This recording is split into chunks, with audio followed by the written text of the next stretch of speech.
under the glass of a frozen sea. A secret stirs where no eyes can see, like whispers trapped in a crystal tomb. Europa hums its ancient tune.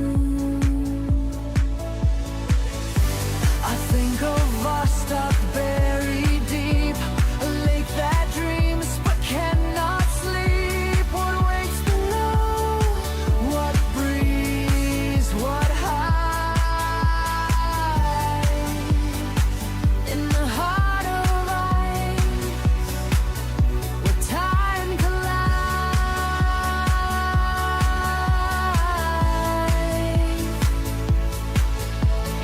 Signals flash like ghostly flares, answers tangled in cold thread.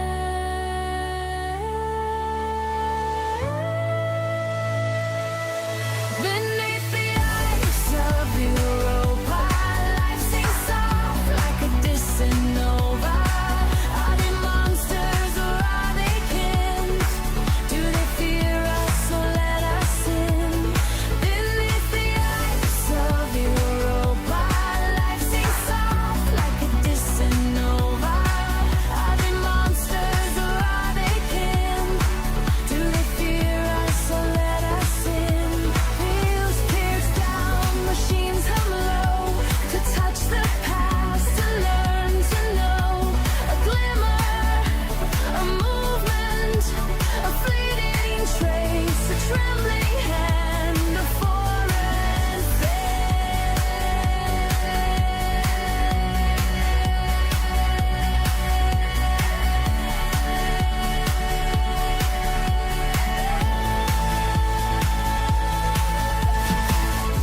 I think of explorers long ago who chipped at secrets locked in snow. They found life where none should be, a mirror of us beneath the sea.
Under the velvet,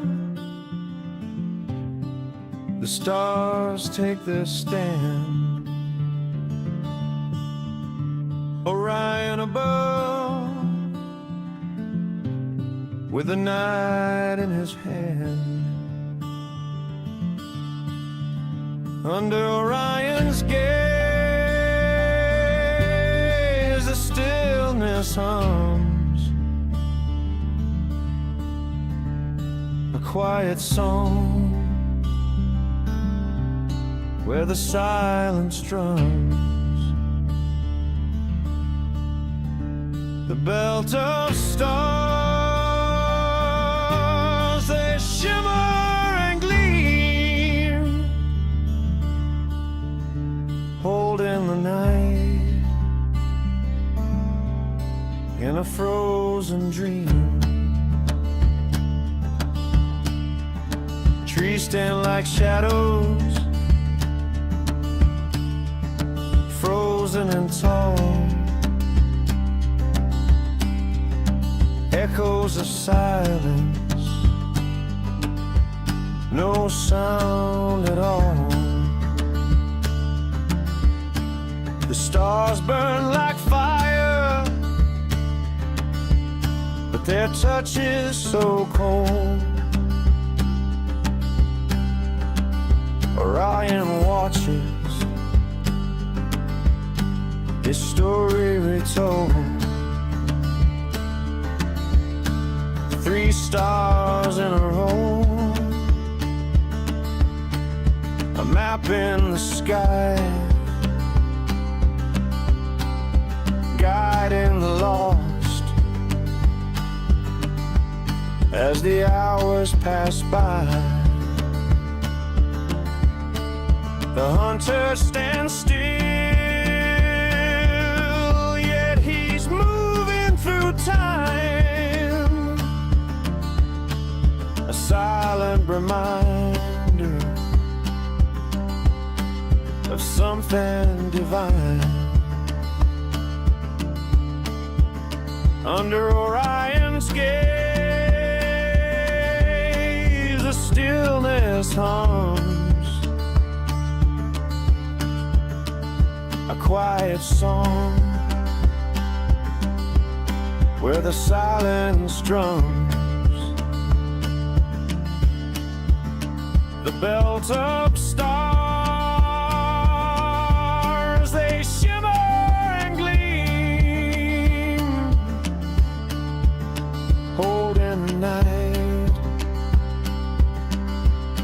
in a frozen dream.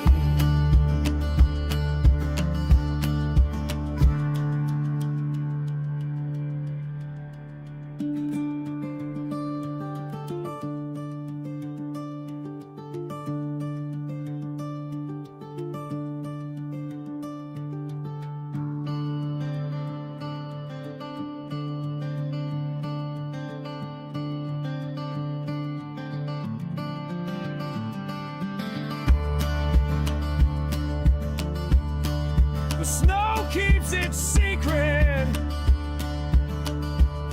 the stars hold their line.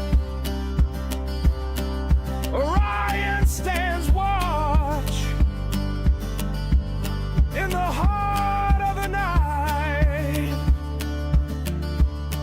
The brilliance above, a tale etched in space.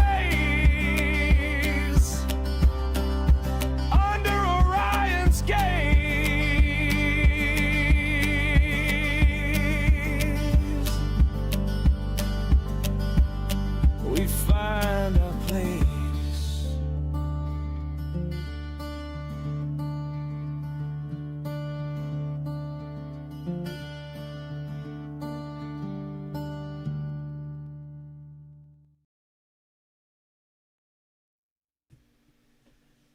Well, hey everybody, welcome to SkyTour live stream. It is me, Mark D'Antonius, Mark D'Antonio, and I just wanted to say hello to everybody. It's nice to see you all here, and we got quite a crowd already. Good to see you. This is one of our telescope views. This is the wide field view, and we also have the narrow field telescope. Ooh, check it out. Same object in narrow field. You'll notice it says narrow field right up there. That's kind of the indicator, right? Narrow field, and I'm on the moon. Ooh. And these are our telescopes here. You see one right there and one right there. That's the narrow field system. That's the wide field system right there. Okay, so again, narrow field system here and wide field system right there. And they're in the same building. You know, originally I was going to put them in separate buildings. But when I was at Contact in the Desert at this conference, right, I did like 3 lectures in the Skywatch. Kind of like 3 Men and a Baby, kind of sounds like. I did a Skywatch, and there was a scientist there, a guy who actually is a regular viewer, watcher, and contributor. And he came up to me and said, I have a telescope that I'm not using, and I'd like to give it to you. And I said, okay, well, I don't know what you have. It's a 14-inch telescope, a Celestron 14. And it's set up to be a wide field system as well. And so it's coming. And I got to get it over to Arizona from Maryland, and we're going to set it up, and then we'll let everybody know who he is and what he's done. He and I share a very interesting past, a lot of overlaps in our experiences, which are interesting. And so this scientist is someone that you want to follow as well, because he's a really cool guy.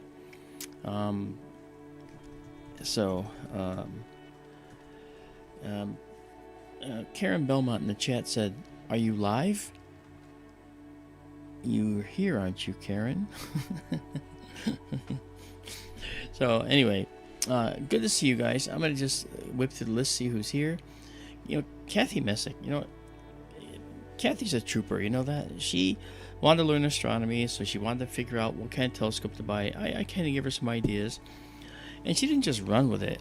I mean, she sped way above the speed limit and got the telescope, the cameras, and another scope, and that girl is moving.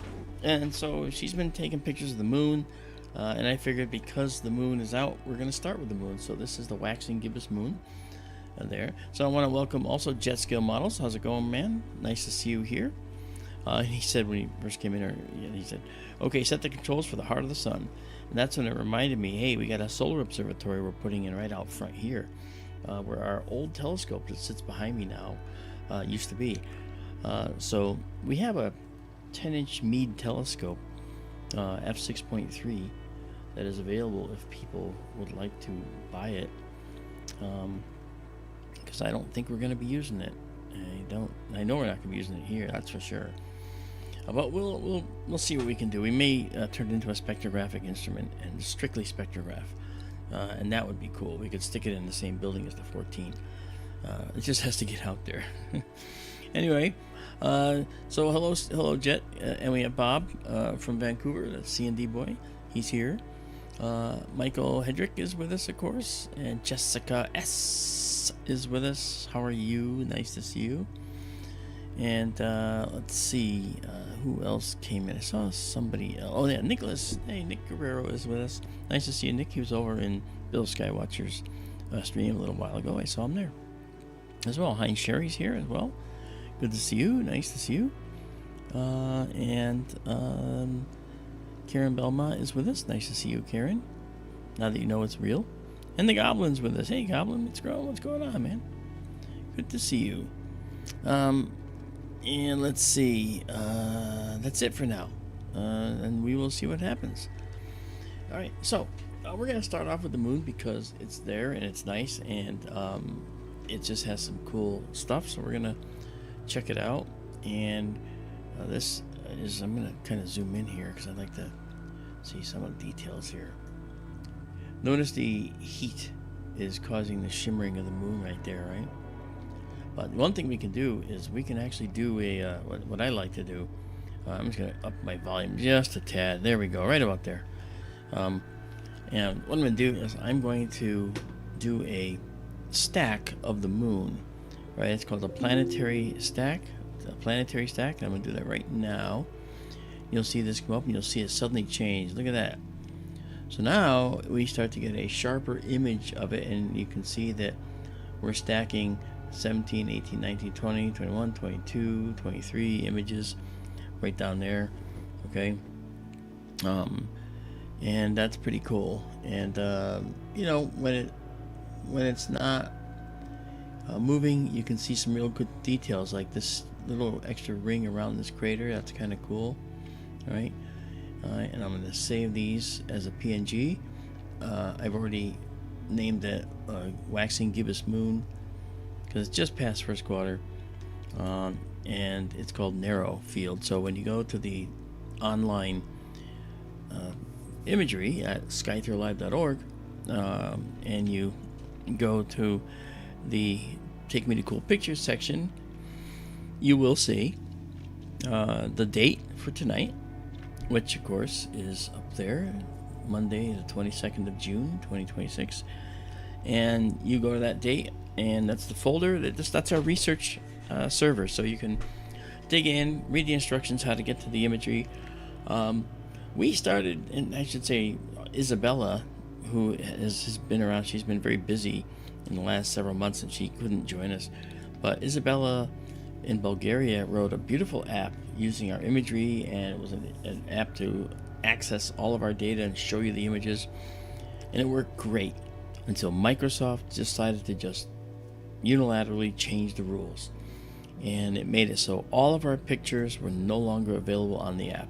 How that happens and why they would do such a far-reaching thing was beyond me, but it effectively destroyed our app overnight, and that was really disheartening, especially to her, because she spent a lot of time putting that together. So we're gonna have to figure out another way to do it, you know. I gotta tell you, it's crazy. And then here is Awesomepotamus. What's going on? Nice to see you. Awesomepotamus, where you coming in from? Aeolian Azure, Aeolian Azuresons? Wow. Okay, nice to see you, Aeolian. Yeah, so that's cool. I'm gonna just reset that and do another one. Any motion of the moon will kind of cause it to have a problem, so we're gonna do this again. We're stacking it again, and that's kind of a neat looking stack here. Neat detail in there, huh? Okay, see these rough areas? These are highlands, and these are low areas. And when you look at the moon, the chronology of crater impacts is pretty well written out in the shape and I guess the shape and texture of the lunar surface. The lunar surface, when it was first made as a molten ball, when it cooled, it was all just, we'll say smooth. Not really, because impacts were hitting it all the time, but as a molten ball, it was kind of a smooth molten ball. And then as the stuff cooled, material would hit again, like here. Something hit here. This was a round crater once, and that round crater ended up filling with lava, you know. And then you can see, as we zoom out, you can see another large arc here, and that means something large hit right here too. So this large circular area happened probably after this large area here was hit, and so it flooded that previous wall. This crater destroyed it and also flooded the interior of that crater, and it tells us that it's layered activity that's occurred on the moon. Now this is nice to see in this telescope. When we come to the other telescope, well, as you can see, you know, we can't really get a good view of these things from this telescope. We see the telescope. The other, we get the overall view, okay, but we're not getting the best view here. You know, this is meant for nebulae and nebulae that are, you know, just vast, and that's what this telescope is the best for. So, that said, when we look at this view versus this view is for details, right, in a small areas, and this view, this telescope, is especially for the very, very wide and long tracts of nebulae. And just to tell you, this telescope here is 25 times faster than this telescope photographically. So there's something to be said for that, you know. Now Tonight we're going to be doing some looking. I'm going to show you what we're going to look at here as we get moving forward. All right, so here is our planetarium view linked to our telescope. And right now we are looking at this. You can see STLS Benson is pointing right at that. Okay, that's the moon. And it's right in Virgo, so looking at galaxies in Virgo just isn't going to work too well tonight, because those galaxies are going to be well overshadowed by the brightness of the moon. So we're going to try to look at some other things, like some other clusters and a few other things. Like right now, we have the summer constellations are rising, and 25 degrees above the horizon right now is the star Arcturus. That star, if you put it where the sun is, would reach all the way out to Jupiter in radius. Okay, meaning Jupiter's orbit is huge. It's 5.2 astronomical units from the sun, and it means it's about 10.4 astronomical units in diameter and size. Make that a sphere, and that's how big that star is. It's a supergiant, a red supergiant. It's massive. And so we're going to look at some things over here tonight as well. And unfortunately, the wide field scope, if you look, you can notice that it's kind of peeking toward the wall. And we had to install it just like that because it had to stay out of the way of this guy here. Right? So, but this telescope will stand a chance of seeing some interesting stuff in the sky, and we'll give it a shot in a little bit later. So right now, we can't really get below 30 degrees with that wide field scope, and that's the way it is now. We're gonna raise that scope next time we go out there. We're gonna bring that up by a whole another 8 to 10 inches, and then we're gonna be able to see what we need to see. So I'll just need another couple days out there to take care of that. But we had to do this in a rush. We moved out of the old observatory, moved into the new one, 220 miles southeast of it, pretty quickly. All right, so coming back here then, I'm thinking what we can also look at is with the narrow field system, the one we have right here, okay? We can also look at a few other things. We've got some really cool globular clusters here. We have, they're low, but we'll be able to see them. We'll be able to see some of the things that are rising from the summer that's approaching. And that's going to be neat to look at. All right. And even though we have some of the, I guess I'd say, moonlight, we'll be able to see things like the Eagle Nebula here with the pillars of creation, and although it'll be low to the horizon, it's only about 16 degrees above the horizon, it'll still be interesting to look at. And unlike me, who's out of focus, now I'm back in focus. Don't really know why that happened. Maybe my camera's just getting tired. Anyway, that's cool. So, let's see. Let's go back to the moon for a minute. So now we move. Let's move the moon up a little bit. All right. Let's get down near this lower quadrant. Yeah, look at that. That's cool. Cool. Now let's do this. Let's kind of see how deep we can dive in a crater here.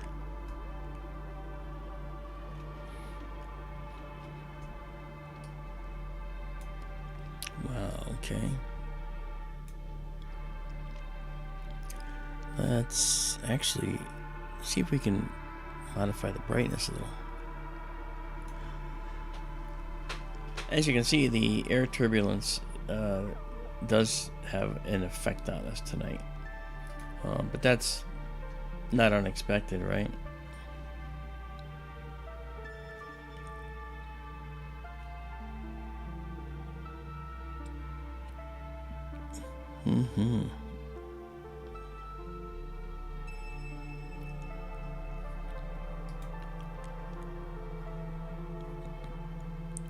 Karen Belmont says,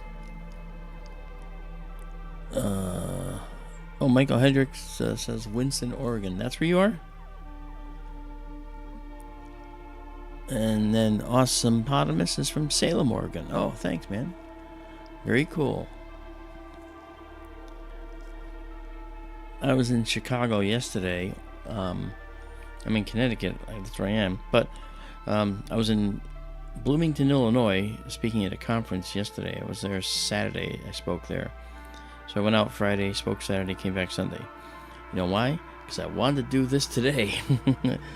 I wanted to be able to stream for you guys. I haven't been able to do it. You know, there's been weather out there, and my schedule here has been crazy. I'm working on a Navy model right now of a DSRV, a deep submergence rescue vehicle for Navy folks, and that's been consuming a lot of time. Let's see what else people are saying. Oh, and Karen Belmont says, how is D doing in CO? Colorado, I assume you mean? She means Daryl. I talked to him. Daryl, he's doing okay. You know, he feels okay some days, not okay some other days. And I'm just gonna let him tell me if he wants to join us again, which is fine. I love having his company. It's great when he's here. But if he's not feeling well, I'm not gonna ask him to do something if he's not feeling well. And I don't want him to feel any pressure to do that. Okay, so let's pull this down. All right. Yeah, you can see where the air is causing it to look a little fuzzy, but look at those craters, man. That's something. That's pretty. I'd like to show you something too, and I have to go to a different setup for a moment. I know it looks blank, but I want to show you. Not that. That's not it. But that's the chat. I want to show you something. Is it this one? No. Hang on. Almost there. It's this one. Here it is. Okay. Okay, so this is the current moon as we see it now. This is the website you're going to like. So I'd like to see you go here. Just look up this, moon phase and libration. Now it says 2025, but they just didn't do it because look down here, it shows it's June 23rd, 2026. Now it's June 23rd in Greenwich, England, where this is, which is what Universal Time is, UTC. Okay, so, but I want you to see something here, right? This, you give it this, any number you want, okay, any time, right? Let's say this is for 3 a.m. at 6/23/2026. So 3 in the morning, which is 3 in the morning from our time currently. All right. So now let's say we said 5 in the morning. Let's say 5 a.m. Okay, and we moved on. Okay, this would then change the moon. Now, if we said let's make this 6:25. See that? We got a 6:25. Now you see a waxing gibbous moon, and now you say, "Wow, that's pretty cool." But how do I know what all these things are? Well, I'll show you. So we're gonna go to 6:23, back to 3 a.m. Okay. And now I want you to watch this. Now what you do is you say download. Okay. And we'll do the let's do the JPEG 730 by 730. Just okay. That's just this image. Okay. But now watch. All right. So you can download that, but watch what happens when you download a TIFF file. Okay. Now this is way bigger. So here it is. Now check this out. Now you're not going to see it right away, so I'm going to have to set this up to show you. But this is what's cool about this. I'll show you in a sec. So let's do this. All right. So notice what we got here. This is actually a beautiful image of a very large moon, and it has, let me change the size of the window too.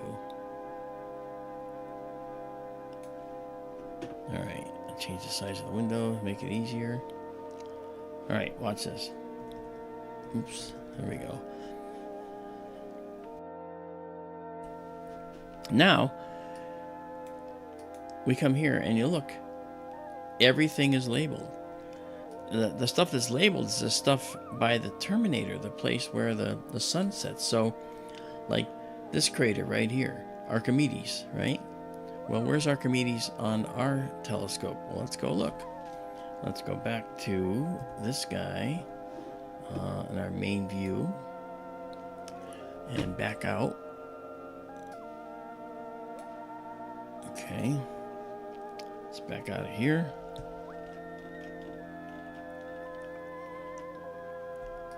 And move it down.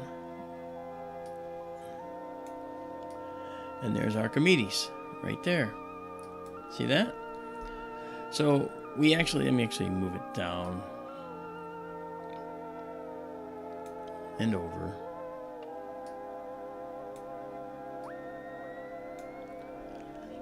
All right. So this is exactly what we expect to see. And then this gives you exactly the crater that we're looking at. And if we come back to this view here, which is our window here, there is Archimedes right there. All right, so we're seeing it there, all right, and so it's telling us exactly what's on our horizon. Now I know you're saying, wait a minute, where is this again? And I'll give it to you in a sec. All right, and then we have Sinus Aestum here, okay, and it's sort of like these ridges right there. And if we come back to our main view, we can move our way down and see those ridges. Okay. All right. So we have these ridges. There's Archimedes. So it's neat to see how this all works. And like if I could over process it too to kind of make things a little more sharp and contrasty, but it's a little too much, so I gotta pull that back a bit. Right, not quite that much. Yeah, so neat. So that is what this program is good for. It's really cool to see all that. All right, and so this is Sinus Aestum right here, right, by these giant mountains. Okay, now notice the curve on these mountains. That's because this too was a remnant of a massive impact that's big here, and then all these craters. So that massive impact was like, you can almost see the circle. If you complete the circle with your brain is very good at that. You can see the size of the crater was massive, hundreds and hundreds of miles. And then you actually can see the mountain uplift created by the wall of that crater, but then it got destroyed and filled in by other impacts along the way, like this one. Okay, here's a remnant of this original impact right there. See, then this is all stuff that fell later. This hit later. Archimedes was made well after this big crater was made, and the flood basalts that came out and flooded the moon's surface, cooled of course, and then were struck literally trillions of times. Literally trillions, not millions, not billions, but trillions of times by meteorites, large and small, micrometeorites the size of your pinky nail and a grain of sand. Okay, and when they strike at the kind of speed they strike at, they pulverize a tiny bit of the moon's surface. And so that's why the moon is covered by this fine dust.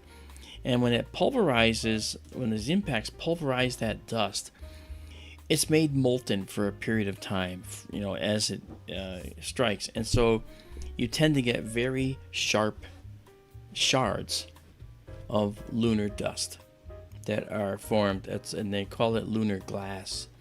And this is something that is the reason why when the Apollo astronauts were walking on the moon, they had to be careful not to shuffle their feet, because it was like shuffling your feet in shards of glass.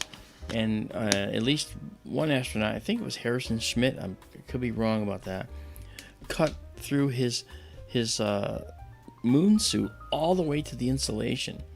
Very dangerous. He could have literally lost a limb or his life if it cut all the way through and you started getting rid of the air in the suit, you know. So that's interesting how that worked.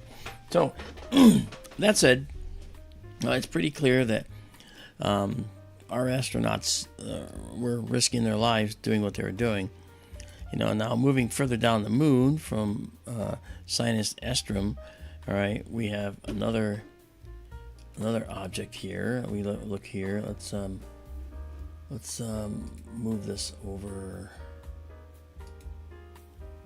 This guy, right? No, not that guy. I gotta move this guy over. Let's grab him. There we go. Ah, see, much better. Yeah. So now as we come down the moon here, moving down the moon, we go from Sinus Estrum. We have Schroeder, which is right here, kind of in the darkness. Now, where is Schroeder on ours? Well, it's going to be kind of hard to see it, but we're going to look for it anyway. Okay, and it's really that's what's happening. It's kind of hard to see, but it's down below here. It's down in here. However, let's do this. Let's increase our exposure and see if that helps. Yeah, not yet. Yeah, it's not showing us the detail. I mean, it is. I mean, but we're talking about the Schroeder down here. Let me just figure out where Schroeder is one more time, and then we'll look at it. I know it's around here. It's not that easy to see. Let's go back and look. Schroeder is Schroeder. Oh, wait a minute. I gotta look and see if I messed up here. I'm gonna look and see if I'm too far down. All right. I got you. There's a crater there. All right, let's see if we can see these.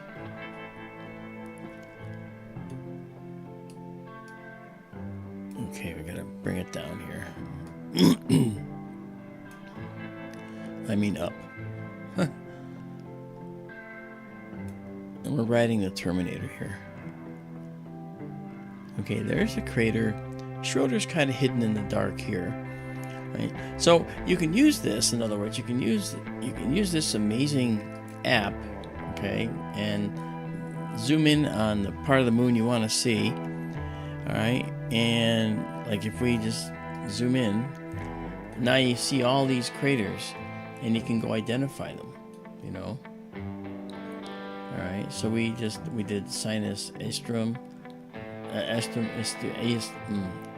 Estum, and then we saw a little bit of Schroeder, and then we saw this crater, which is not named here, and then we have others along there's Ptolemaeus right there, okay, and the ones that are in gray are the ones that were the previous afternoon or previous part of the day where the moon shadow was crossing them.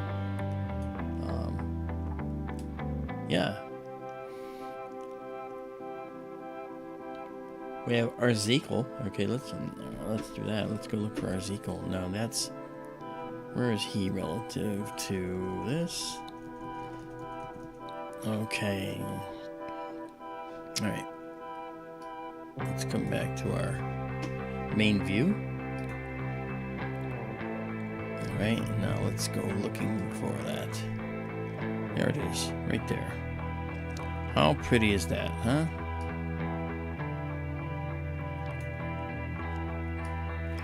So, again, let me give you that actual name. The name of it, it's a strange site, only because it's not like it's a moon craters for you that you can view kind of a page, which is kind of bad.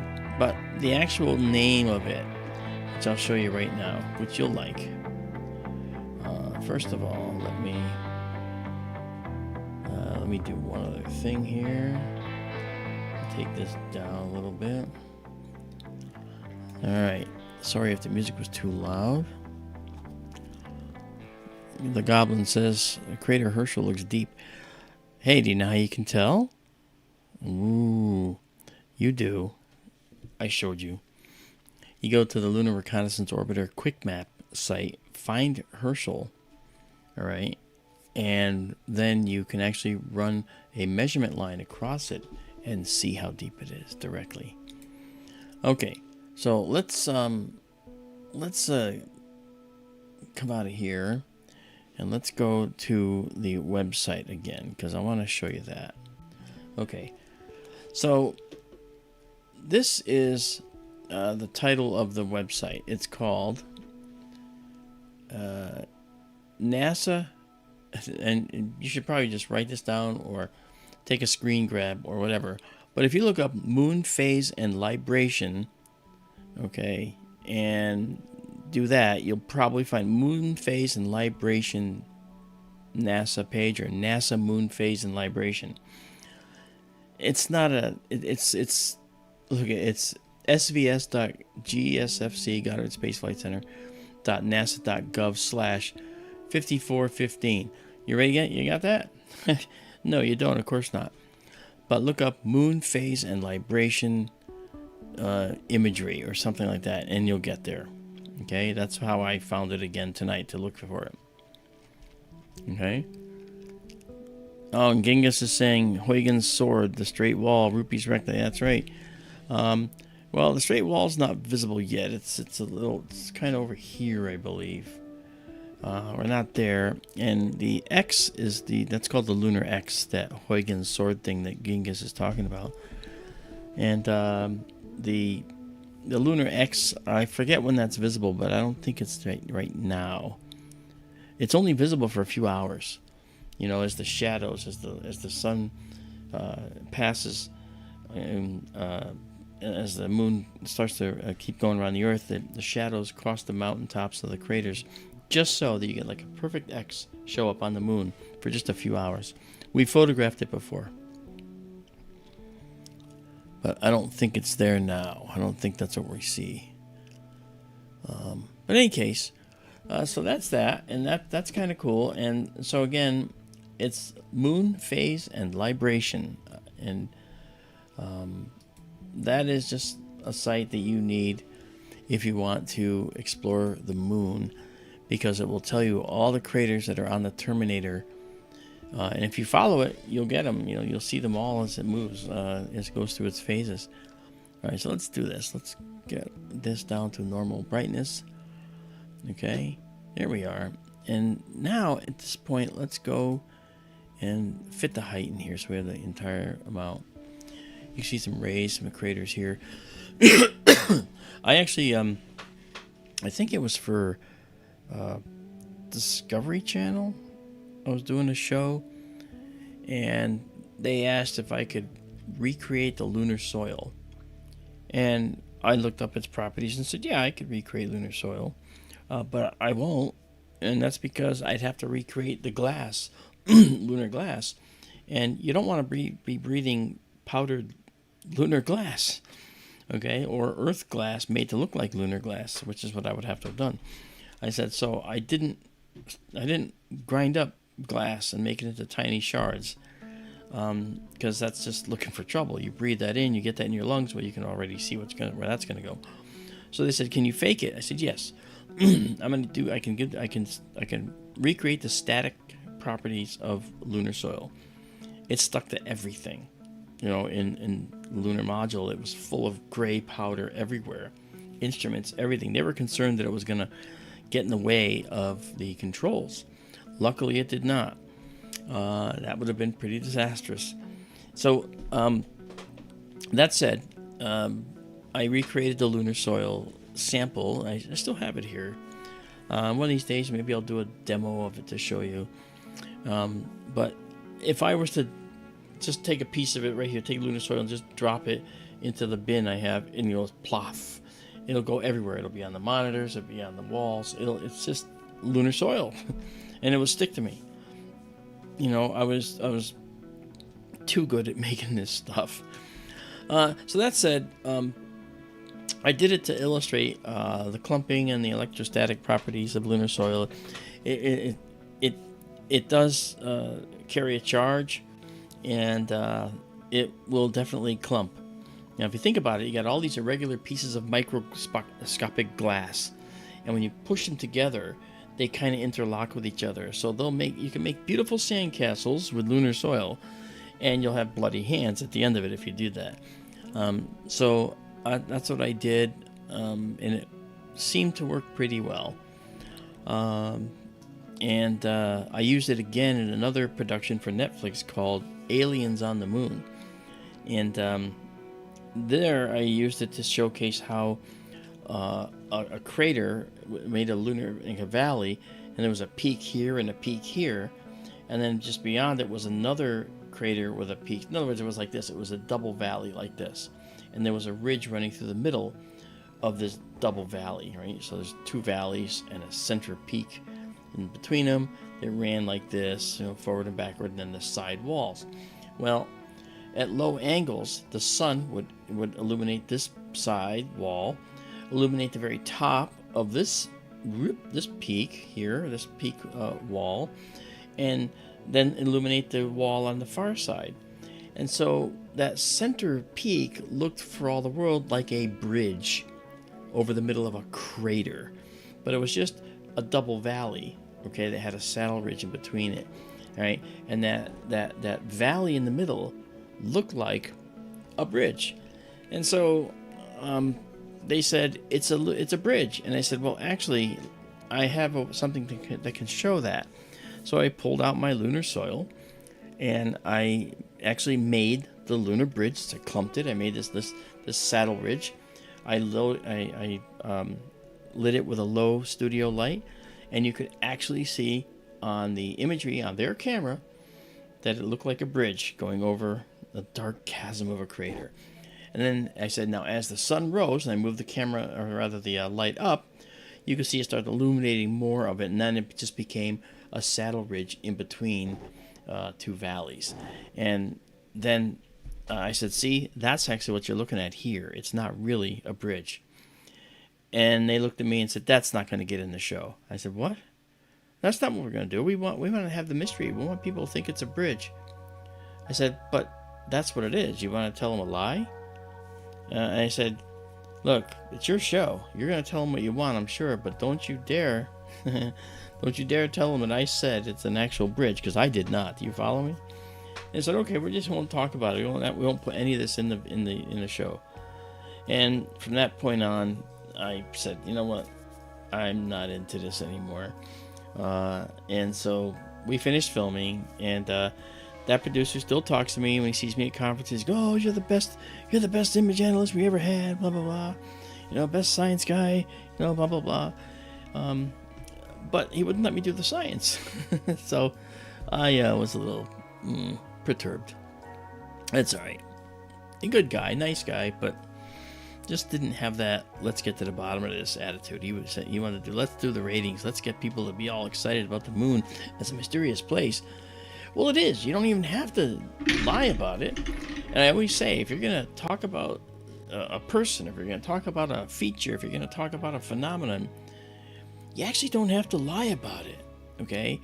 Do it honestly, and if you tell the story right, it's just as exciting, if not more, right? If not more. So that's what I like, you know?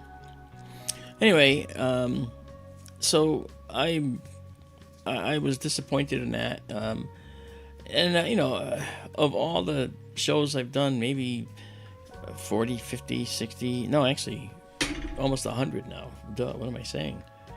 My IMDb is growing. I don't do it. Somebody else did it. I was so surprised when someone said, "Do you know you're in the Internet Movie Database?" I went, "I am?" I went and looked, and I said, "Wow, I forgot I did that. Oh, I forgot I did that." But it's true. You don't. That's how much it means to me. I don't say, "Hey, look at me." I don't do any of that. I'm just happy to just keep doing my science, which is what brings you here. Now, while we're looking at the moon, also want to make sure you also do something else. Look for any little tiny black dots that may be moving across the moon, and they may move slowly. And the reason is because we might be looking at satellites in Earth orbit passing in front of the moon as seen from our perspective. I've seen a few of those. They look really cool. And so that's kind of why I'm leaving this here. We're actually at 178 milliseconds right now. Okay, so we're basically just over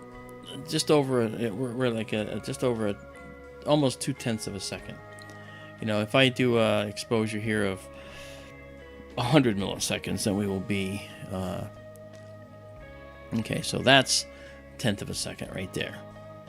Right. So if we were to just increase this just a little bit, see, now it looks the same. Right. So 1/10 of a second, and if we see anything, you're going to see it like a little dash, a dark dash, and it moves about this fast when it goes across the moon. See how fast I'm moving the arrow? Okay, it's going to move about like that speed if we see it, and it may be going about like this, in this direction. All right, and so that's our whole field there. Now when we go to the other scope, we also have it over here, and bring it back down. The reason it's actually not keeping the moon in there is because I'm doing stellar tracking, not moon tracking. And now I'm doing moon tracking, so now it'll stay in here better. The moon is continuing to move toward the east, okay? And so it makes it kind of difficult. So this, let me try something here. All right, I'll get that to do that. I'm going to try focusing something a little bit more. I'm going to zoom in for a second. It's not as clear as the other telescope because it's a wide field system. Okay, you can see we're at 5 milliseconds here. Remember, we're at 100 milliseconds, right? So if you think about it, this telescope is 25 times faster, okay? And within that uncertainty, you can see that, 5 milliseconds times 5 times 25, well, that's obviously 125, and we're at 100. So it's within the realm of possibility. You can see already that it's pretty much the same view, okay? Well, we can actually increase this brightness a little bit. Now let's see if we can just give it a little bit of a focus. We'll go positive and see what we get. Yeah, that's going to go the other way. We're going to go the other way. Okay. That's better. And let's do one more negative. And we're looking for the rippling. There we go. We get the rippling. It shows that we're catching the turbulence that's disrupting the craters. And that really is a good indicator of when we're nearly focused. And remember, this is a wide field system. So this looks pretty good. And that's at 49459. That's our stepper motor setting right there, it's called. And I'm going to just do one more negative shot. Let's see what that does. Yeah, that takes it out just a little bit. So we're going to go back to 49459. And that looks like about the best focus for where we are. So now we can zoom back out. And take this and make that line more straight. Now if we take out the processing, it'll be kind of a little bit dark.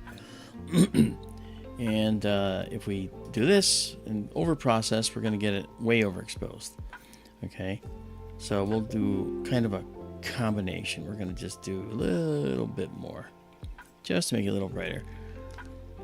Now, this is too wide a view to actually see a satellite passing in front effectively, because it'll be a tiny, tiny dot, smaller than the tiniest dot you see.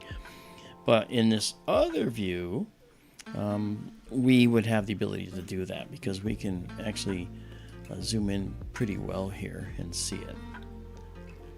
Yeah, see? Not bad. Nice. Now, see this mountain range right here? Okay. That same mountain range in the other view is right here. Right there. It's at a slightly different angle because the camera's turned a different way in the telescope. You can see the telescopes are right here. They're kind of pointing, you know, the same spot in the sky. Okay, obviously they're pointing at the same object, but thanks to like the railroad track perspective effect, it looks like this one's pointing to the left and this one's pointing to the right. But there's the moon. That's what they're pointing at. They're both pointing at that. Okay, and it's very cool. All right, so let's go back here and keep looking.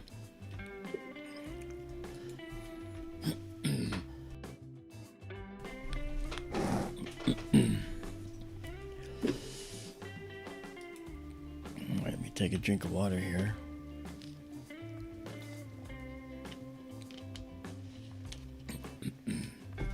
Karen Belmont says satellites won't cast a shadow on the moon if they are near the Earth. That's correct.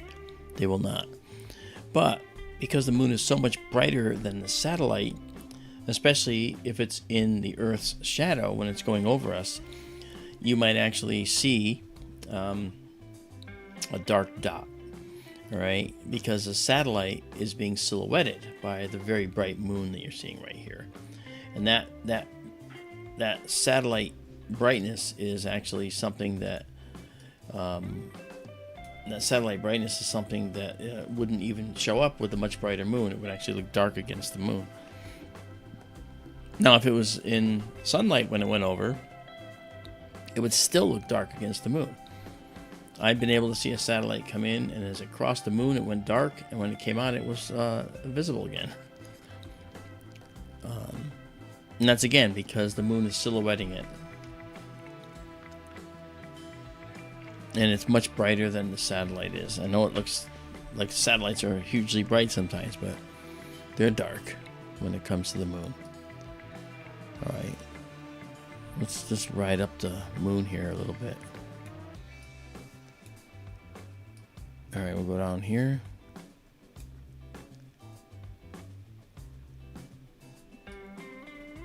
There's a lot to see on this crazy satellite.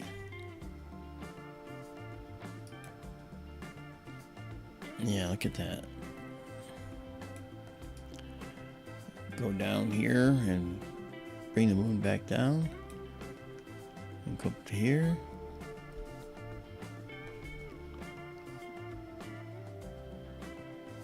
Uh-oh. There's a moth flying around in here. Alright, so I want you to notice something here too. You notice this right here? This area right here? See how it looks like a different color? That's because it is. That's a real... it's actually... The moon has a lot of different colors. Most people think the moon is just gray. It's not. The moon has orange soil. It has actually blue soil in some places. It's actually a real shade of gray that looks blue, and it is blue. It has, of course, gray soil. It has white soil as well, and that's actually pretty incredible to see. And the satellites, the astronauts, when they walked on the moon, and yes, they did, they found this orange soil. They took samples of it, and it's come back. You know, it's pretty cool.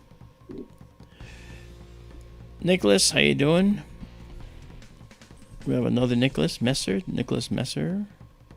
with us. Nicola, sorry, Nicola, I apologize for that. Nicola asks, Mark, have you ever seen a space station across the moon? Yeah, not the space station, but a space station going across the sun has been recorded. And you would see the entire space station. I've never seen it going across the moon, though. Wish I had. I've seen satellites going across the moon fairly regularly. But you have to, again, you have to be willing to just sit and watch the moon for a while. And you know, I'm not going to ask you guys to sit here and watch the moon all this time when we got other cool things we can look at. Here's another patch of area on the moon that's a slightly different color. See that? There's very dark areas like right here, you know, and then lighter areas like this, and then medium areas like that. So we got areas that have a variety of different colors. And so that's kind of what we're seeing here, you know. And what's it have to do? Well, it has to do with the composition of the lunar magma, you know, the molten moon interior, the chemicals, the elements and compounds within that magma are what might give it its coloration. All right. So, you know, if you have olivine, for instance, you'll get one color. If you have, you know, iron-based compounds that have melted and reformed, you'll have a different coloration. And there's on the Lunar Reconnaissance Orbiter Quick Map, LRO Quick Map, something that I've told you about before. The LRO Quick Map is it's an interesting lunar search thing that you can use to look at the moon and answer all those questions that you'd like. For instance, if we do the LRO Quick Map right here, live and real. All right, like this, just do that. And go to, there it is right there. See, Lunar LROC Quick Map. Click on it. And just like that, pow, up comes the moon. Now, it doesn't look like much right here, but that's because you've got to grab this, either the globe, and you can say, this right now that we're looking at is the orthographic near side, so like we see it in the sky. Okay, however, there's an orthographic far side. This is the far side of the moon, believe it or not. And there it is in all its detail. You can zoom in and zoom in and zoom in and zoom in. All right, and then you can see where the Lunar Reconnaissance Orbiter has acquired data and where it's missed some data so far, and it's still mapping, but this is the far side. Now let's go and do one of those calculations I showed you, but we're going to do another thing. We're going to also pick the lunar globe. Watch this. So now in the lunar globe here, again, this is LRO Quick Map. You can spin this around and see the moon and zoom in and do all those things. Now there's the side we know. All right, now let's go to let's look for Herschel.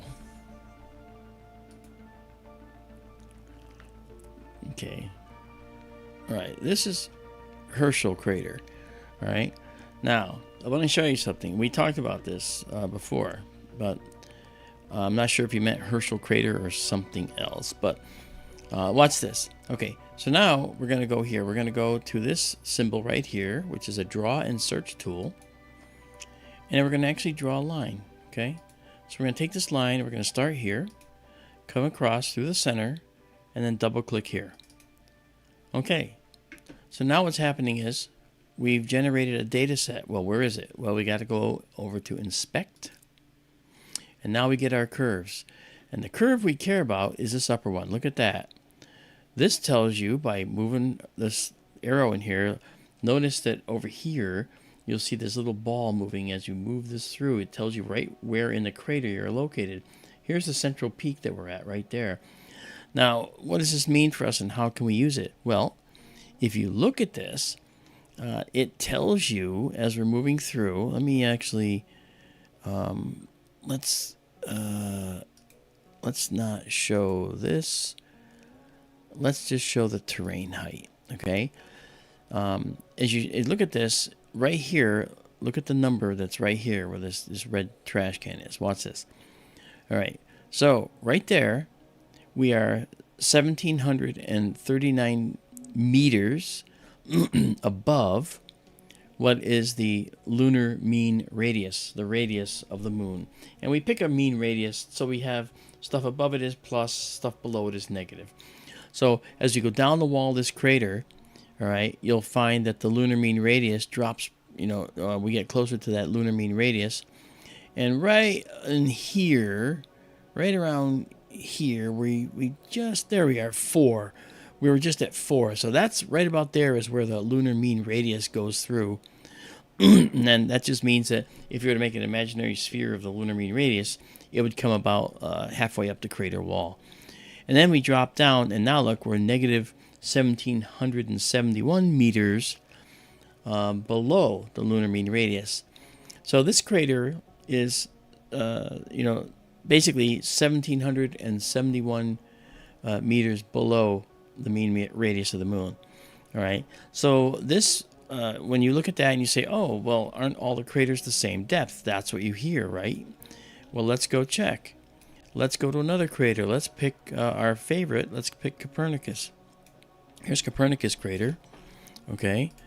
Now, if we come in here and like to right out here, and now we're going to do the same thing. We're going to draw another path right here. Start here, go right through the center, and double click here.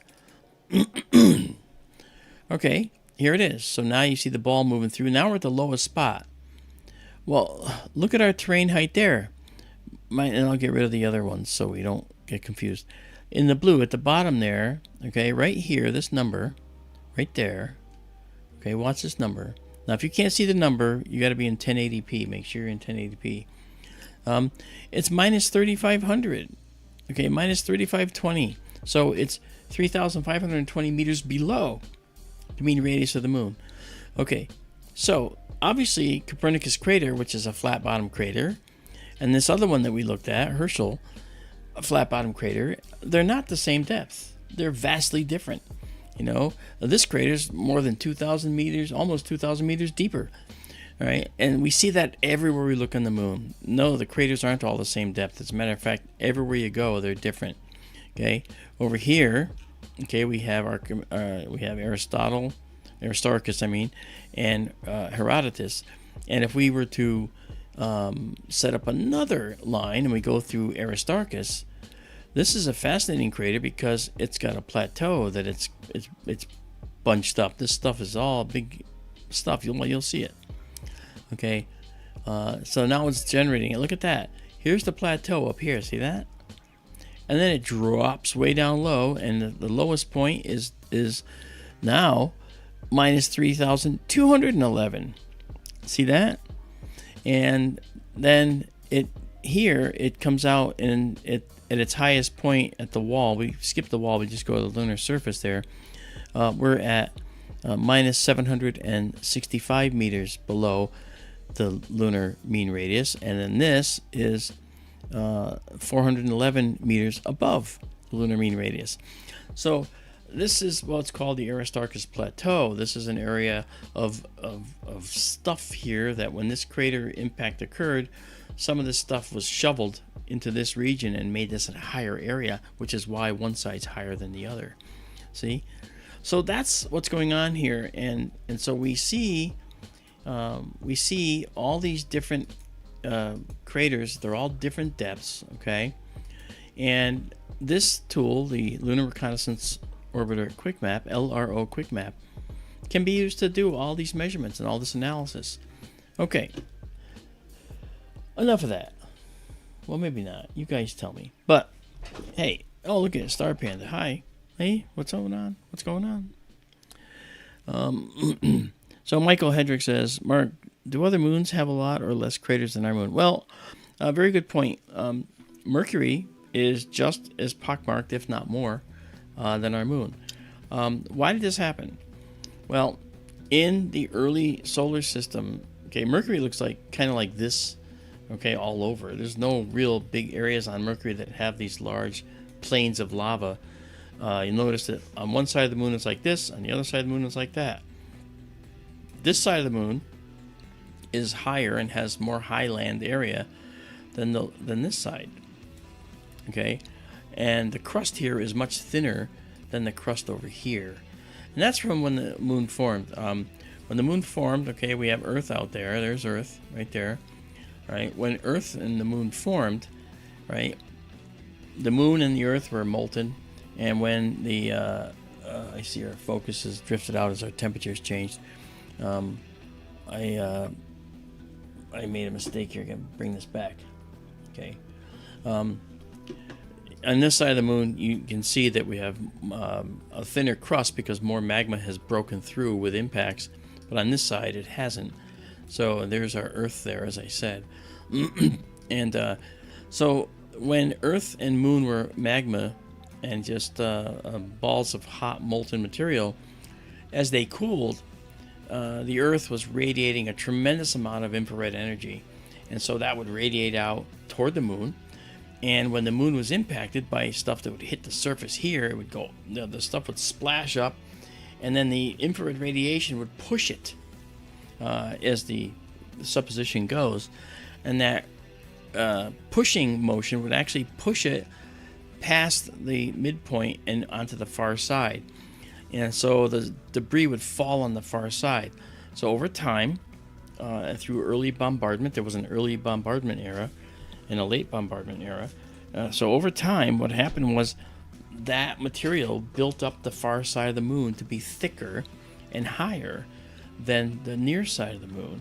And so that's why the moon looks the way it does, which is kind of interesting, if you think about it, So that said, I'd have to say that the thinner near side and the thicker far side means that the moon is not round. Now, it looks round here, but that's not really what it is. It's actually an oblate spheroid. It's sort of more like, it's definitely not football shaped, but it's sort of kind of like football shaped. It's close to being oblong because of that.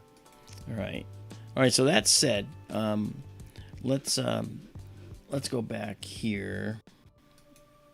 Not that. This. There we go. Okay. So now, what I'm going to do is I want to try and bring our focus in. Our temperature's dropped out there, so we want to bring our focus back in for the moon. As the temperature drops, the optics cool, and we end up with a problem where the optics will then be out of focus automatically. So we're gonna stop that. Let's see, this may take us way out of focus. No, not really. Actually, kind of fixed it, didn't it? So that was quite a substantial adjustment. All right, well, that's okay. Temperature out there is 33 Celsius in the building. Okay. So that's really pretty. And up here you can see there is a streak here, and it has sort of a ridge on either side. I'd have to look into why that formed the way it did, but it's pretty interesting looking at it. In our this guy here, that same streak is way up at the north end of the moon. We can't really see it too well in this, but that's because of the fact that we are probably not. It's right there, but it takes so few pixels to show, when in fact in this side we get a lot more detail, and we can actually see more clearly and with more detail exactly what we're looking at there. That's why increased focal length means better magnification, and that's what this is, an increased focal length system. I want to say hi to Cosmic Shield Maiden. How you doing? New here? Wonderful. We always love new people. I'm glad you're here. Make sure you subscribe, Maiden, because we have lots to show, and we'd love to have you. Our numbers are growing, as are the telescopes we have at our disposal. I might as well tell you something about them. The telescopes you see above here, okay, these telescopes are actually in Benson, Arizona. There's one that's a narrow field system, and that's responsible for the views we see here. Okay, this is a wide field system, and that's responsible for the views we see here. Right, actually, this is a zoomed in version. If we want to go correct, then this is the size of our field. This is the whole field right now of that telescope, right? And that's this guy right here. That's that one right there, all right? So this one is that one, right? Let's see, wait a minute. Sorry, let me just do that. There we go. So this view that we're seeing here is from this telescope, and this view that you see there is from this telescope, wide field. So we have both open at once, aiming at the same object. As you can see, there's the moon, okay? And there is the wide field system, and there's the narrow field system. That's the infrared illuminator from our outdoor camera that gives us this view right here. Nice. Okay, so coming back home, now we got this. So now, what's going on elsewhere in the sky? Let's go see. All right, right now, you can see that we have the Milky Way has raised up higher, and now we are 25 degrees up is the Eagle Nebula. I think we should try for it and check out an early summer nebula. It's an early summer gem, and at 25 degrees above the horizon, it's going to be a little muddy. It's not going to be the best. But why don't we try doing that, right? We'll try to find it. Okay, so there goes the telescope. You'll watch right here. You'll see the telescope is moving. You'll see it moving right there. Okay, there it goes. And it's going to spin around, and then it wants to point back this way. It's going to be pointing, yeah, that's right. So let's go here, and we'll see our telescope moving around here. There it goes. It's moving around to find another spot where it's going, and it's going to be twisting around, and you're going to see the arc come down here. All right, because we're now in the northeastern sky. There it is, coming down, and technically we're in the Milky Way right now, and we're looking over the building, and it's high enough to maybe be a pretty sight. So let's give it a shot. We're gonna go and we're gonna make this a 1 second view, and we're gonna do this low light view, as I said. All right, and do that, and we're gonna set our gain to 200. All right, there we go. Now, as you can see, we have some stars here, and we're at 50%. I'm going to fit the height of the sensor, and we're gonna also do a focus run to get critical focus here. So what I'm gonna do is I'm going to move the focuser, takes the stars out of focus a little bit. There we go. And then we're going to now focus, and I'm going to make this a 1.5 second exposure, and we're going to move in the negative direction, and you're going to see now that we're going to do 12 steps. It's a 12-step program for astronomy too, and we're going to focus this. We're going to build a curve, and that curve is going to be a parabola, and at the bottom of the parabola, the vertex, that will be the best focus position, and that'll be a calculated point. And we only have 7 stars. Now we refocused, getting closer. 11 stars, 8 stars, 6 stars, 10 stars. All right. We are low in the sky, so it may, I mean, I could stop this at any time, and it looks like that's not that bad right there. But this is going to start making a curve, and it's going to start coming up on the other side as they get more out of focus. All right. Meanwhile, our wide field system is still on the moon, and I don't believe this. Well, maybe it can. I'll see if it can find the lagoon at this point. It may not, but and the reason it may not is just because it's below the building's wall, and that may be the problem for this guy. But we're gonna find out. We'll see if we can do it, because why not? All right, so it's on its way. And so as it goes and finds it, you'll start to see the telescope moving.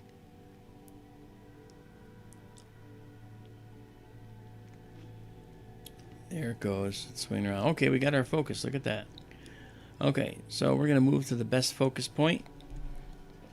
All right. And so our stars will be really nicely critically focused.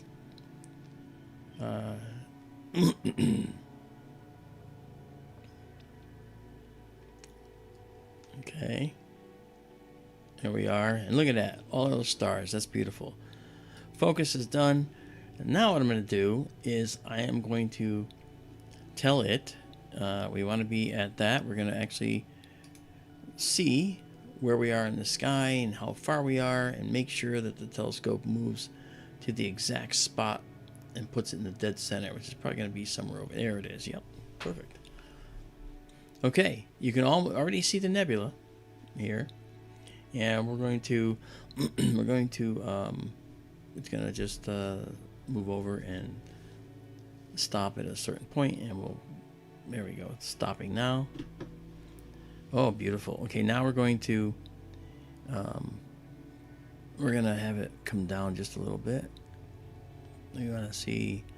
Oops, sorry, it swapped spots, so it's got to go the other way. All right, and this is probably changed too. Yeah. All right, so this now is the no, you can't see this. What am I doing to you guys? I screwed you up. My mistake. Ay, ay, ay. Okay, Aurelio's with us. Aurelio Maraca runs the Danbury Library. Look at, we got Jerry Klein. Hey man, how you doing? Rodney Cox, what's up, brother? Good to see you as well. And then we have Kevin O'Neill. Says, I love the moon. Yeah, I know, right? Okay, so let's actually take a photo here. But first things first, we have to get our stars. All right, so we're all connected here. Let's take our narrow field system and get stars.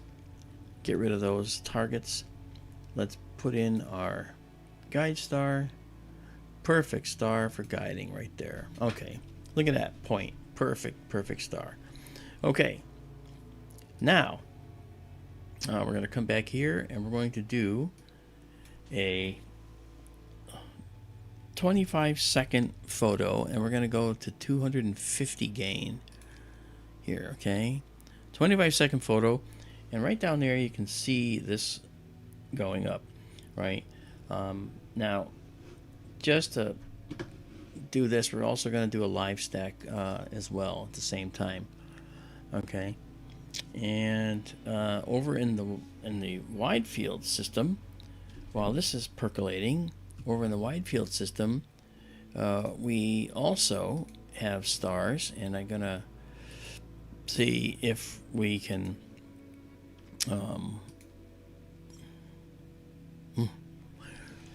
yeah, I'm gonna see what we can do here. Hold on.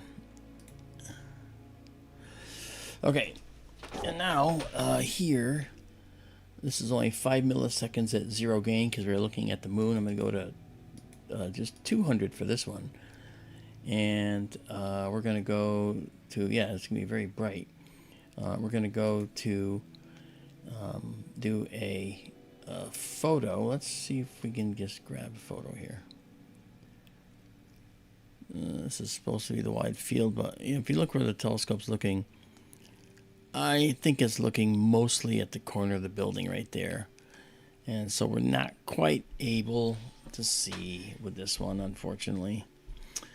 So once we raise it up, we'll be able to. This one is high enough and it's far enough forward so it doesn't get caught on this roof, but our other telescope once it gets higher in the sky, how about that? We'll see it. This is the Eagle Nebula. Now, let me get the proper coloration here, and that is we take out these colors. Let me look at that. That's beautiful. And here's what we're going to do. We're going to do an initial view. Now that's what it looks like. Now it's kind of upside down here a little bit, and that's a problem, but not to worry. We're going to zoom in on this, meaning we're going to zoom our histogram. Okay. But look at that. That's the beautiful Eagle Nebula. First time. Oh, gosh, that's gorgeous. Look at that. All right. And I've got to let you see this. We're going to move this out of the way down here. Oh, look at that. Wow. That is just beautiful. That is beautiful. This is a feature called the fairy. It's sort of like a little fairy, you know, not really a fairy, but you know what I mean. It's a cosmic fairy. So see, we're starting to see the summer sky come up, and this is dark nebula in here. This is just dust. And that dust is also seen here. Okay. Now what happens is this is a hot young cluster of stars. So what's happening is they're radiating very, very intense energy out, stellar energy. And that stellar energy that they're radiating is exceedingly bright and exceedingly powerful. So what it does is it clears a cavity around them of material. And so you see that it's sort of scouring material and opening up this entire area and pushing stuff away from it. However, you'll notice in this area here, okay, when we look here, you'll notice that this hasn't been scoured. What's going on with that? See, the cluster's here and it's trying to push this way, but why is this stalk here, otherwise known as a pillar? Why is this one here? Why is this blob here? Why is this one here? What's going on? There's like one stalk, two stalks, three, and then these blobs. Okay, well, here's what's going on. There's an area of density in here. This is all dark dust, as I said, but there's an exceedingly dense area of it here and here and in here, okay, up here. And so what's happening where these really dense areas of dust are, okay, is that the starlight, the intense ultraviolet imagery or energy from the starlight can't push that stuff away like it's pushed all the dust away over here that was just dust clouds. It has pushed it away from everywhere but these dense areas. And so it hits here, and then it can't push the dust any further away. And behind it is protected by this dense area up front. So it gets scoured and ends up being left behind as a stalk. So we see lots of these stalks and pillars in other clusters. We see lots of these dark globs that are sitting in here like this and right here. What are these dark globs? As I mentioned many times, I had the privilege of having a instructor, a professor actually, when I was getting my degree in astronomy, whose name was Bart J. Bach. And Bart was an American astronomer who discovered these globules. And these globules are areas where the gravitational contraction has, pulled together a certain quantity of dust and starts to compress it. As it's compressing this dark quantity of dust, it's probably going to make a star inside there out of the hydrogen, and planets out of the dust that's also in here. We had one of those as well. For us, it was called the solar nebula. Okay, and for this particular location, it was obviously called, a Bach globule, because that's what it is here. So the question is, when we look at something like this, I'm going to see if we can do a color correction now. Our red curve needs to be realigned just a little bit. Let's see what we get here. Okay. Look at that. Oh, that's something else. So So these areas, these Bach globules, then are throughout this whole area. But look how beautiful this is. Now I'm looking this way, and you'll say, "But wait, the image is over there." Okay, the left screen, I have a big curved screen on this side and a flat screen on this side. This is the broadcast screen. It's a small version of the very big image that I see. You cast this up onto your TVs and watch it on a big screen, and you'll be amazed. On the left side is my actual observatory feed, and the observatory feed that we're seeing is just incredible. This is really pretty. I'm very impressed with this. And it's only 25 degrees above the horizon, so that makes it even better. All right, it's only going to get better. So we have stacked so far a number of images here. We've stacked 16, now 17, and 16 images for Measure 16, which is what this is. And we're gonna actually define it, and we're gonna do this. There's the Eagle Nebula.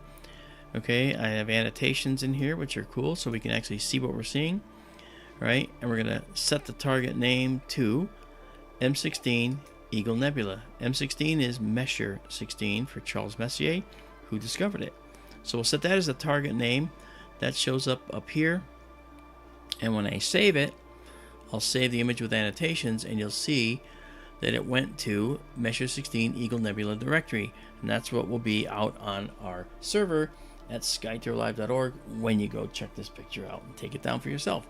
Okay, now I'm going to also get rid of the annotations, because now what I'll do is I'm going to now just save this, and I'm saving it in a astronomical format called FITS, which you don't have, and I understand that, but this is for us, those of us who want to work on this and do image processing on it. Okay, so then I'm going to save it as a PNG file, exactly as seen. So that is, I think, the one that you'll be able to use. Okay, JSCO, how you doing, man? Good to see you. He says, yeah, the image does get better as it stacks. So we have, what, 18 or 19 now? We have 20 stacked. And the image is a lot better, okay? And you start to see much more detail in the dust. And what we can do, okay, and I want to fit the height. So what I'm going to do is this, for just a minute, I'm going to dock this back up and get our full set. Look at that. And now I'm going to bring this in just a little to try and get some detail in the dark. If I go too far, okay, yes, you'll see a lot of detail down in the dark dust here, but you really blow that out.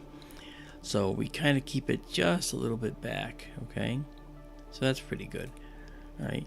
Now, let's see if we can pull out any more detail.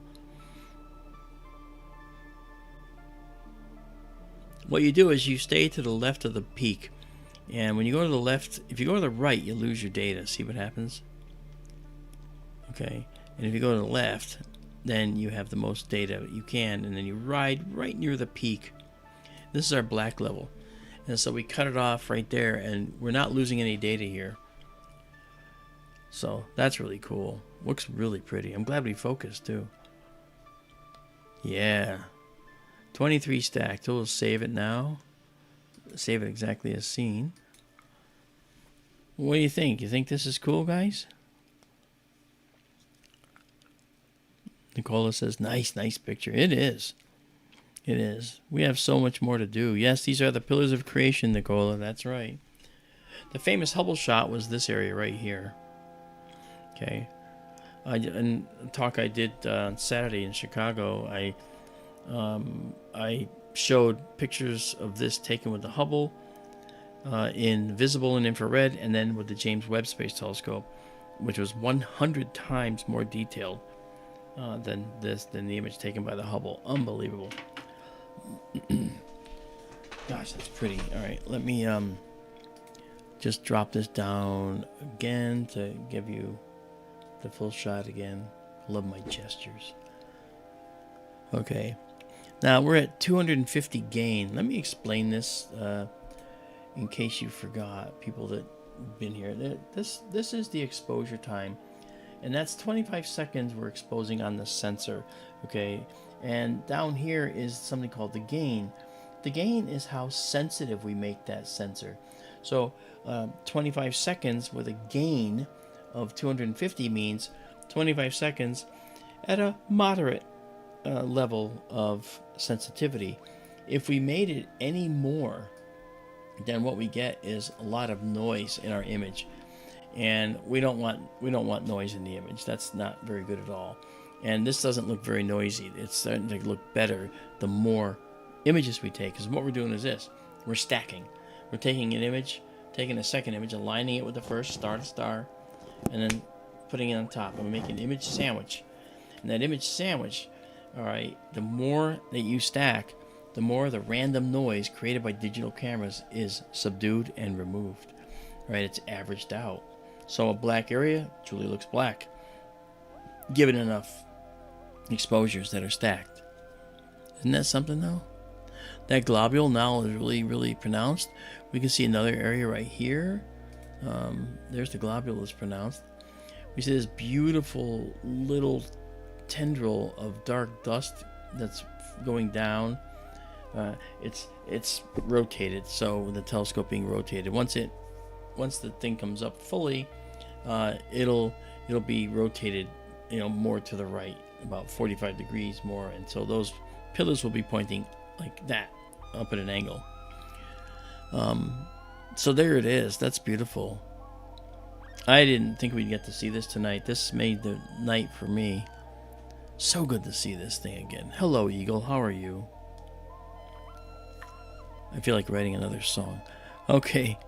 All right, so we have 30. We're going to save at 30. And we're going to save as exactly as seen. There we go. You guys want to see another one? I got more. Now, again, I can't use this scope on that because it's just behind the building's wall, unfortunately. And you can see where the scope is kind of pointing at the roof, and you're not getting a look of the night sky, unfortunately. All right, and that right there is the roof of the adjoining observatory that the astronomer next door is running his scope as well. Again, this is going to be up in the air by another foot or so, and we'll be able to see over the top of that soon enough. But right now, we're going to move on to something else, and we'll come back over to this. Oh gosh, you are so beautiful. You are so beautiful to me. Really pretty. Oh, yeah, really nice. And our guiding, of course, is perfect. Luckily, this here, you can see our guide star is just locked right on. Really, really pretty. Okay. So let's see what we got. 34. We'll save those. Save exactly as seen. Really nice. Okay. Now, if you stack about 60 to 80 of these, that's probably about the limit. You don't get a return beyond that too much. And let me say something about the gain. That 250 we talked about just before, that can go to 600. But let me show you what you get with 600. So we're done with this exposure. All right. We have 35. We're going to stop at 35 with this and save exactly as seen. Okay. And now, I think I did this already, but I'll do it again. Yeah, okay.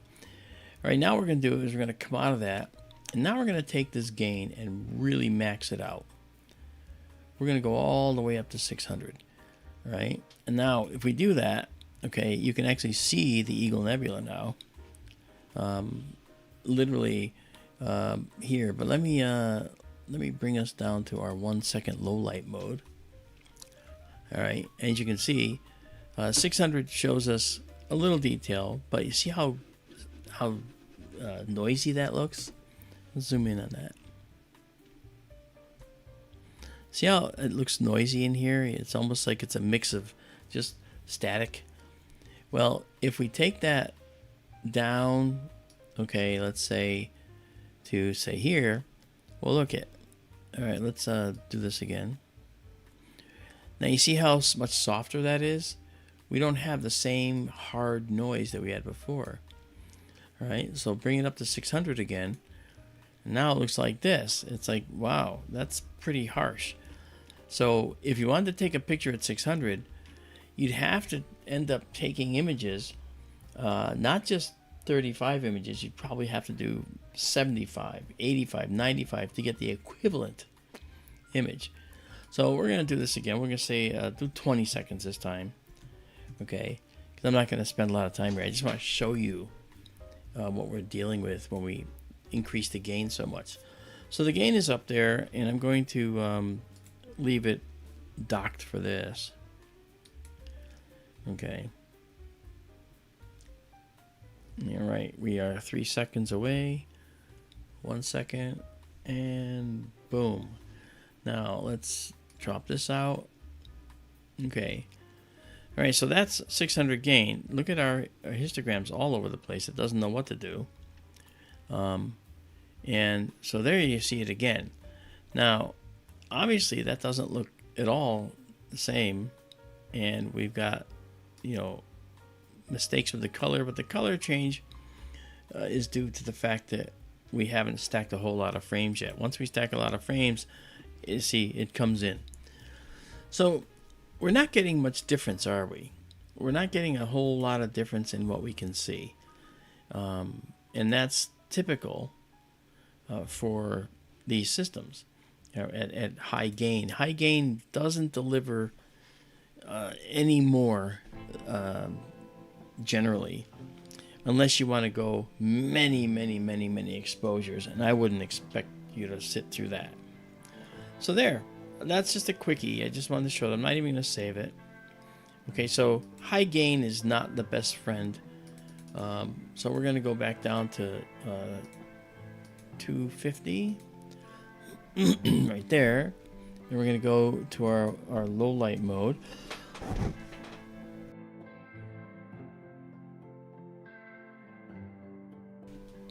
Okay. Now, for those wondering what's down here, I have several different filters that are on a filter wheel. The SA100 is a filter wheel. You'll see it get broken up there for a moment. It does spectra. And so when we look at the stars in here, let me bring this over. All right, make it a little more. Okay. We can see the spectra of the stars. This is not the spectrograph that we use. That's not even installed yet. But this star's spectra is here. This star's spectra is here.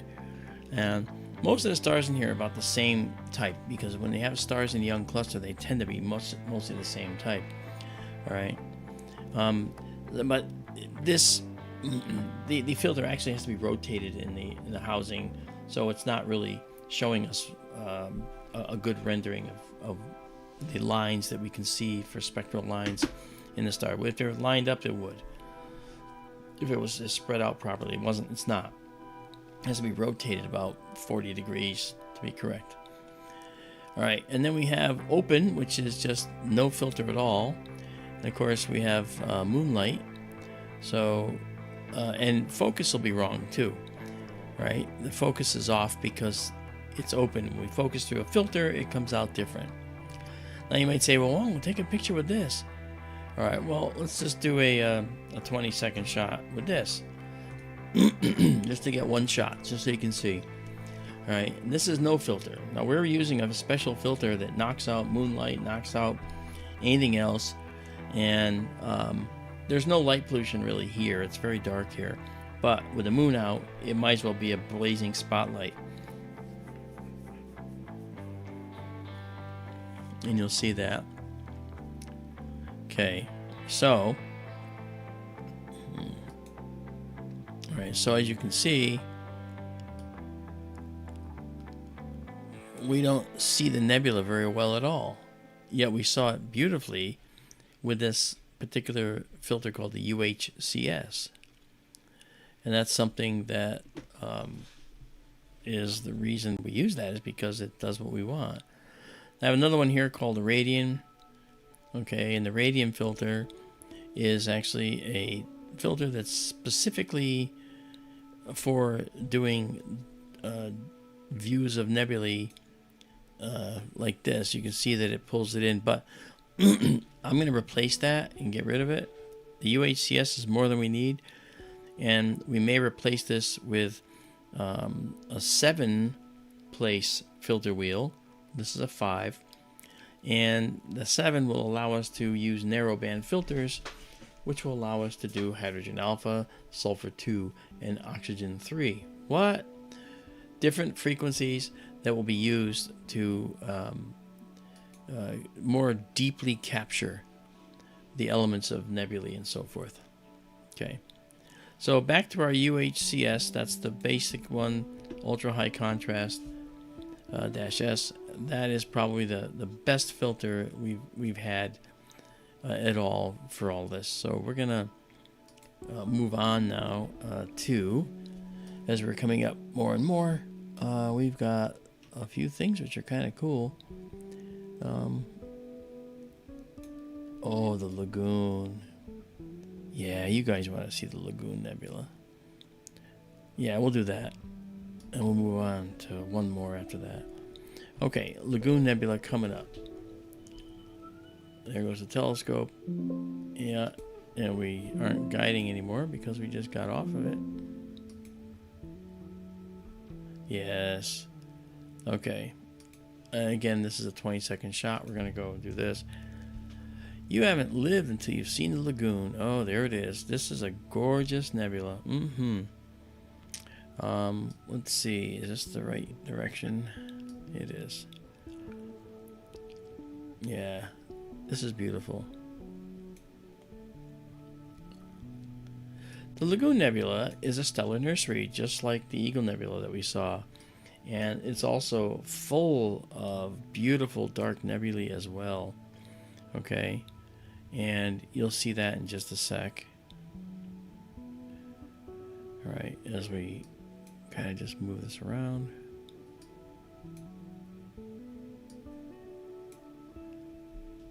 Yeah. Now it's interesting because one of the things to understand here that's kind of cool is that the star that's illuminating this entire nebula, by and large, is that guy right there. That one little star. This right here, this is an hourglass-shaped nebula that is right near this O-type star. O stars are the hottest and bluest stars in the entire universe. So you have O, B, A, F, G, K, M. And the O, B, A, F, G, K, M's go from hottest and bluest to coolest and reddest. And so that star right there is one of the hottest and bluest stars in the universe. And its ultraviolet energy goes out for light years. And it makes the view, it makes the nebula something we can actually see because of that. It's illuminating, not illuminating, but ionizing the hydrogen gas. And when the wind, see that? The wind is doing that. And when the ionizing occurs, when the stellar wind from the O-type stars with ultraviolet energy hits that gas, it ionizes it, sending the electron from the hydrogen off the atom, and then it fumbles around out there off the atom for a little bit. Then when it cascades back into the atom, it loses energy as it does so, and so the energy that it gained, it gives back when it comes back in, and as it gives back energy, it gives it off as the form of light. And light is red from hydrogen. Okay, so hopefully we'll be able to get a good shot of this because this is going to be kind of windy here. But let's see if we can do this. Let's grab our guide star and show you this most unbelievable stellar nursery. One of the more unbelievable stellar nurseries in existence. Okay, let's darken this up. There we go. I think you see the guide star I want. It's that one right there. Was I going to pick it? Let's see. Nope, it didn't. But it's okay. I don't necessarily approve of the star it picks, so I'm going to stop. and see if it'll get it the next time. Actually, I'm going to drop this to a 1 second exposure and take another exposure and do again. Oh, it still wants that star. I don't want it though. So I'm going to do this. I'm going to take that star by clicking on it. Alright, that will be our guide star. And the peak is pretty good. Alright. We gotta let it stabilize, and it's gonna pull that star into view and make the centroid right in the center, which is the brightest spot. Okay, so let's see what happens. We may have some wind, but let's see if we can actually get the picture. So we're gonna do 25 seconds again. And we're going to go right into stacking, because that's going to be worth looking at. Wait until you see all the dark nebula in this guy. This is going to really freak you out. So, 20 seconds. The Lagoon Nebula is a nebula that is in Sagittarius, the constellation of Sagittarius. And it is at a distance of something like 2,500 light years. So let's come back here. Doesn't look like much, does it? And that looks even less. But watch this. Boom. And boom. Look at that. Look at that beautiful dark nebula right there. Dark cloud of dust. That's incredible. Now again, it's on an angle. It's going to flip over, right? And then this will be on the right side when it flips over the, and the telescope flips over to see it again. Pretty cool. Mr. Django's with us. Hey man, how's it going? Oh yeah, that's really pretty.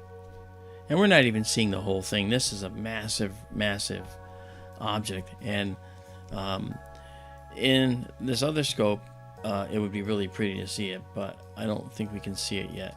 We're tracking it, but we're still looking behind a building. I mean, I could try something. Let me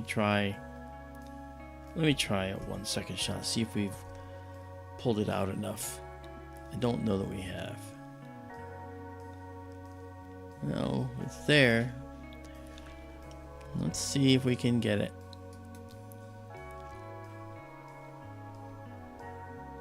Oh, this is on the Eagle, I think. Well, if it's on the Eagle, hey, guess what, guys? It means if it's still on the Eagle, then that means I can show you roughly. We're moving up now, so we should be able to see that.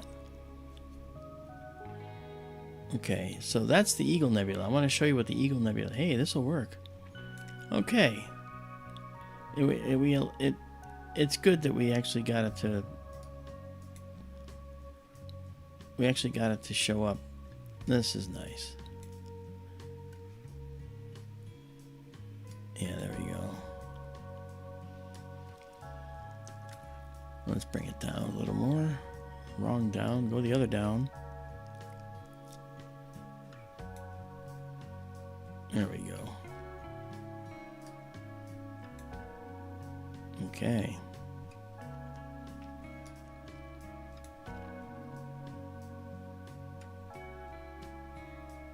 Okay, so now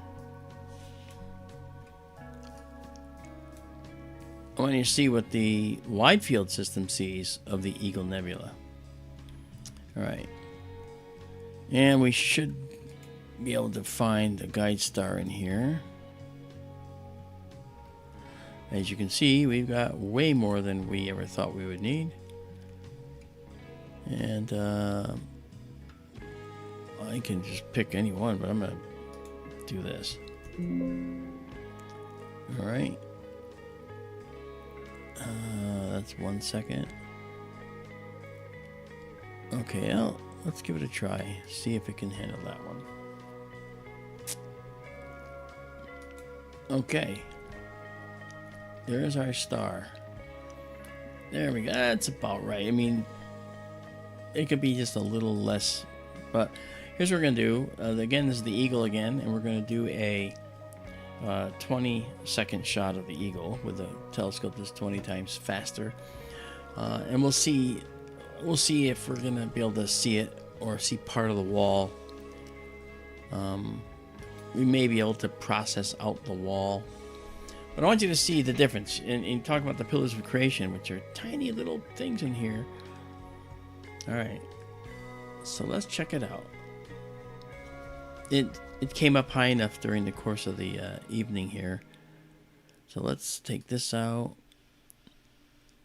All right, there it is. Nice, actually it worked. Waiting it out helped.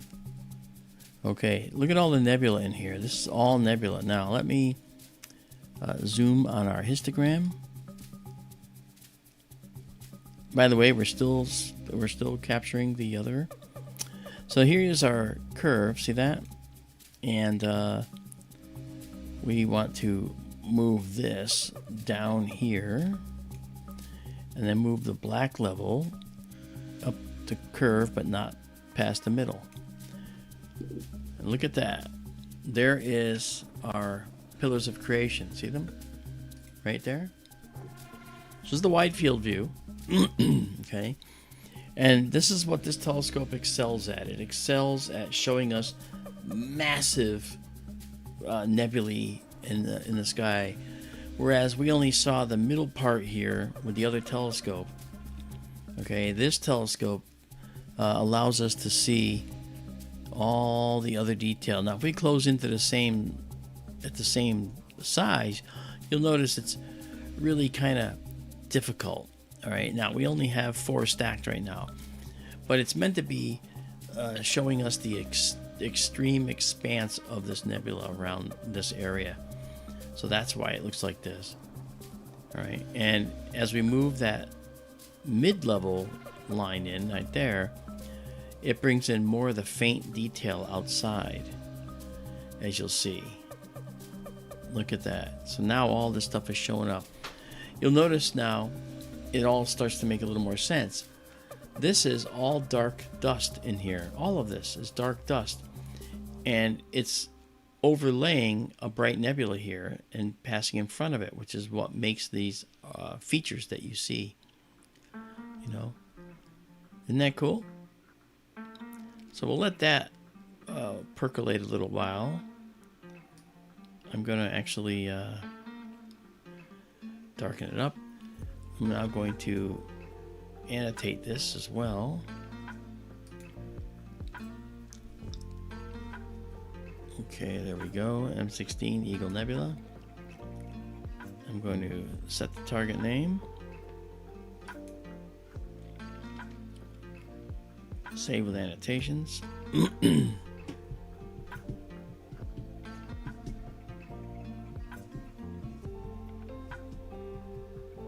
Okay, it's been saved with annotations. We'll get rid of that. 8 frames captured. We'll save. Save exactly as seen. Here we go. All right, so there's the Eagle Nebula in the wide field system. All right, so we're kind of backfilling. Now let's go back to the narrow field and let's check this out. Let's do the following. Let's see where it wants to put the lines. Okay, so now if we color correct this, you see now we have lots of detail in here showing up. And I'm going to do the same as before in a moment. I'm going to pull this guy now, mid-level, which is all the center detail. All right, we're going to pull that way up. Look at that. Okay, now that O star right there and this hourglass area is exceedingly bright. And that's right, it is. So let's bring this down so you can see that. Look at that. Remember those Bach globules I told you about? There's tons of them in here. There's one. Okay. Here's another. Look at these beautiful pillars. There's a pillar right there. The cluster, there's a cluster here. And it's also sending out a lot of energy.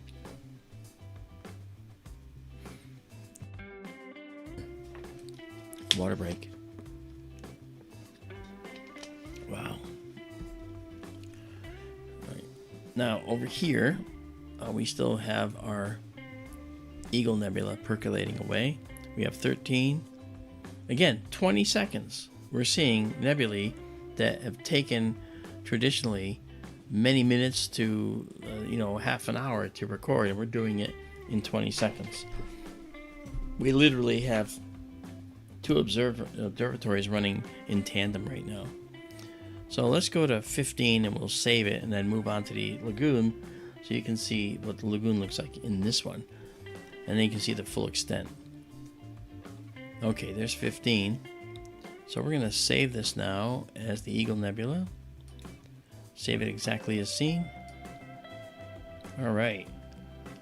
And now, let's do what I said we were going to do. Let's go and, first of all, let's go back to our low light mode. Okay, right there. And let's now bring up our planetarium. And we're going to go down to the Lagoon Nebula right there and move the telescope there. So let's watch it go.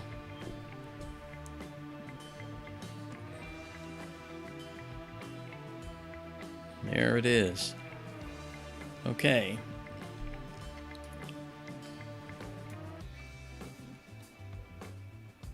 Yeah, we're still hitting the wall a little bit, and that's unfortunate.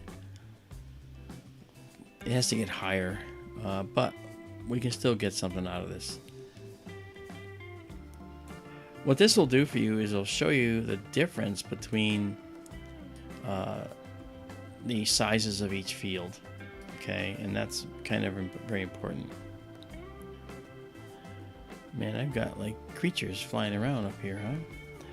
Okay, let's bring this down just a little bit more, because we'll need all that room. This entire field is filled with dark nebula and beautiful hydrogen nebulae. So, now that we're here, let's go grab one of the many stars that I'm sure we have.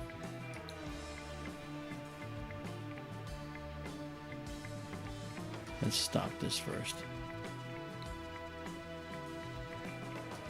How are we doing here? Yeah, okay.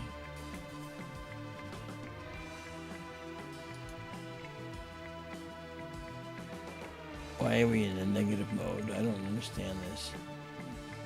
Are we all too bright? Okay, let me cut this for a minute and restart it. I don't know why it went white on me. Maybe I don't know enough about it. But it takes 2 seconds to get it back. Okay, so let's connect. Close, and now let's do this again. Why is it doing that? What am I missing? Oh, I know what I'm missing. It is doing the right thing. It's photographing the wall. Okay. Well, we'll just try a shot right now. We'll do 20 seconds like this and see what we get. But it is too close to the wall. We're actually getting mostly the wall here. That's why it was doing what it was doing. Because one of the things that you don't see is there's a guide scope on here. And it's kind of at an angle now where it's hitting the wall. So this will just give you a rough idea of what we actually have here. Maybe that won't, but this will. Okay. How about do it this way? Wait for the next one to come in. My mistake. And we're at 200 gain, 20 seconds. The telescope's extremely sensitive. Meanwhile, we're cranking away on the lagoon over here. Alright, so there we go. So now this is the lagoon, and as you can see, we definitely want to alter that. That red, believe it or not, it's a wide field system, in the end of the telescope is the camera. It's in the front of the telescope. There's a little tiny red LED on the end of that camera, and the camera's so sensitive it's actually, you're seeing it. But there's a nebula. Look at that.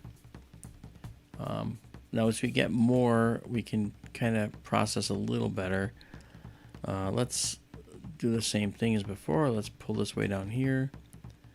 Let's pull the black level almost up to the peak. Okay, so you can see now the shape, and compared to this, you can see that we have this beautiful stripe of dark dust through here. All right, unbelievable. It's really something else. Yeah, and then this guy is obviously, again, it's got to be rotated, obviously, and we haven't rotated it because we have a lot going on here. And I think one of us is backwards too. That's the other thing. I think this is correct. And I think this one needs to be flipped, because telescopes tend to do that. All right, I'll work that out later. Right now, I am going to do something. I'm going to probably look at this guy. Let's check this out. Let's see. That's our whole frame. All right, that's beautiful. I want something that both telescopes can see well. And right now, I don't have that availability. Although, maybe I do. All right, let me see. Let's try. I'm gonna try something.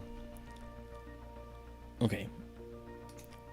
We're gonna take this telescope, and we're going to move it to something that we can actually see, I think, in better detail. Right now, this is just barely causing us a problem, and this didn't, and maybe this won't either. So this is another object, and we're going to see if this will be a better object to look at. It's called the Omega Nebula.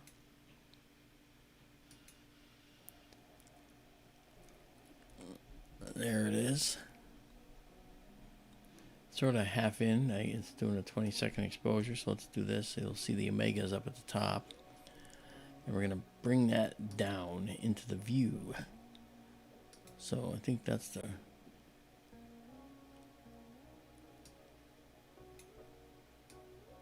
let's bring it down here. They go the wrong way. I'm really good at going the wrong way sometimes. Okay. Alright, so as this comes down and centers up, we will photograph it in wide field mode, and it looks like we may get away without, well, maybe not. We may not be able to guide on this either. Because it's such a wide field, I think we'll be okay. But I don't think that our guider is going to see stars, because I think, oh, maybe it is. That'd be great if it is. Maybe we actually got enough stars. Yay, okay, so the stars will guide. We're going to be fine. Alright, you guide on that. Alright, so it's going to do that star guide on it, and what we're going to do now is give this a 25-second exposure. This is something called the Omega Nebula. Omega Nebula. It's 1:29 a.m. here, guys, so this may be the last thing for tonight, but you never know with me. Okay, meanwhile, while that's percolating, we've got this nebula showing up now. It's got, oh gosh, we're at 31 stacked images here. And we're going to, first of all, make sure that we're looking at the right thing. And we're going to grab the Lagoon Nebula. Measure 8, the Lagoon Nebula. We're going to say set the target name, save image with annotations, and get rid of that. And then we're going to save these images, 32 images. We'll save them. And then exactly as seen, that's the PNG file you can download. Now let's go over here. Now you say, that looks ugly. It does.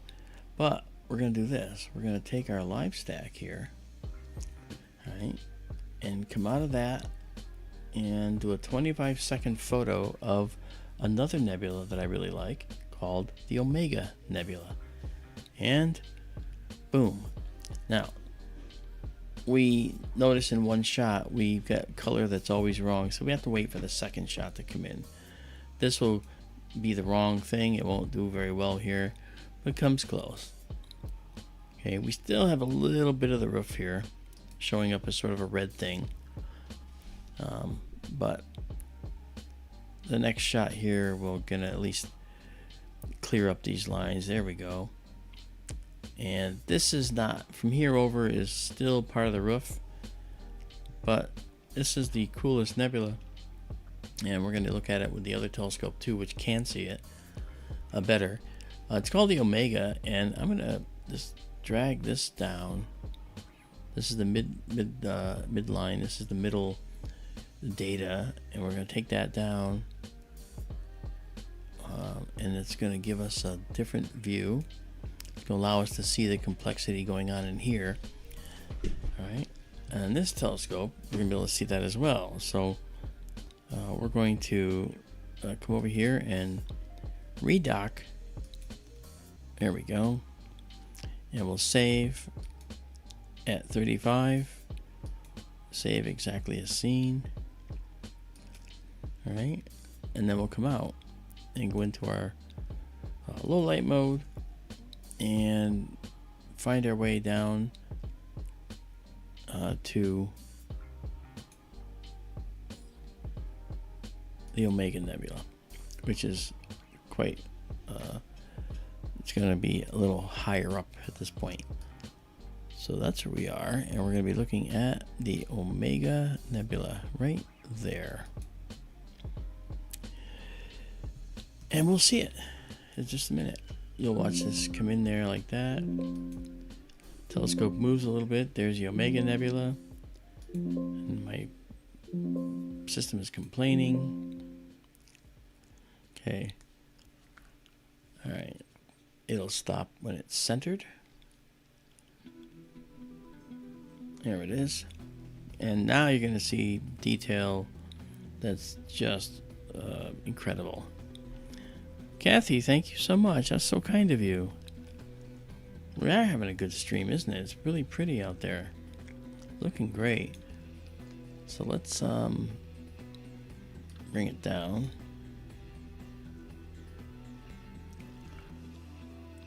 And let me just try something while I'm here. I'm gonna do this. Okay. Okay, I changed the orientation. I believe that this is the correct orientation of this guy, and it is. Okay, so, all right, so here's what we're gonna do. We have our guide star, right? No, not yet. I want a guide star that's gonna work. All right, so let's do this. Oh, that's a good star. Let's do that one. Perfect. Right? Perfect. The peak is perfect. Okay. Kathy, thank you again. That was very kind of you. Very sweet. Michael Hedrick says a while ago, how common are nebulae in other galaxies? Is it in a percentage of O stars? No. It's very, very common, Michael. When we look at Messier 33, the Triangulum galaxy, we see all kinds of red splotches in it, and that's 2.7 million light years away. So it's a very common feature of other galaxies. All right, let's go over here for a minute. All right, here is our Omega Nebula in wide field. Again, a little bit of the roof in there, but check that out. Look at all that. That is incredible. Let's pull this over so you can see how much more nebula is in here. There's a lot going on in here. Okay. And I'm going to get the actual annotation for it. It's called Measure 17, known as the Checkmark Nebula, Lobster Nebula. We call it the Omega Nebula, but I'll give that the target name and save it. And so it'll save. Here it is. And then we get rid of the annotation. That'll be on there for you to see if you want to see what it was. And we've got 12, and even though it's got part of the roof in there, I'm saving it anyway, just so you have a reference to what it looks like in there, and then what it looks like in this one. Okay, so let's now come over here, and we have our guide star. We have some wind, as you can see. It's moving that around. So the guider endeavors to move that star back into the center. You can hear the wind if you can hear that. I don't know if you can. All right, so what we're going to do now is we're going to do another 25-second photo. And we'll jump right into a stack. And I'm going to just leave the stack here for now. And I'm going to fit the width, sorry, the height, I meant to say.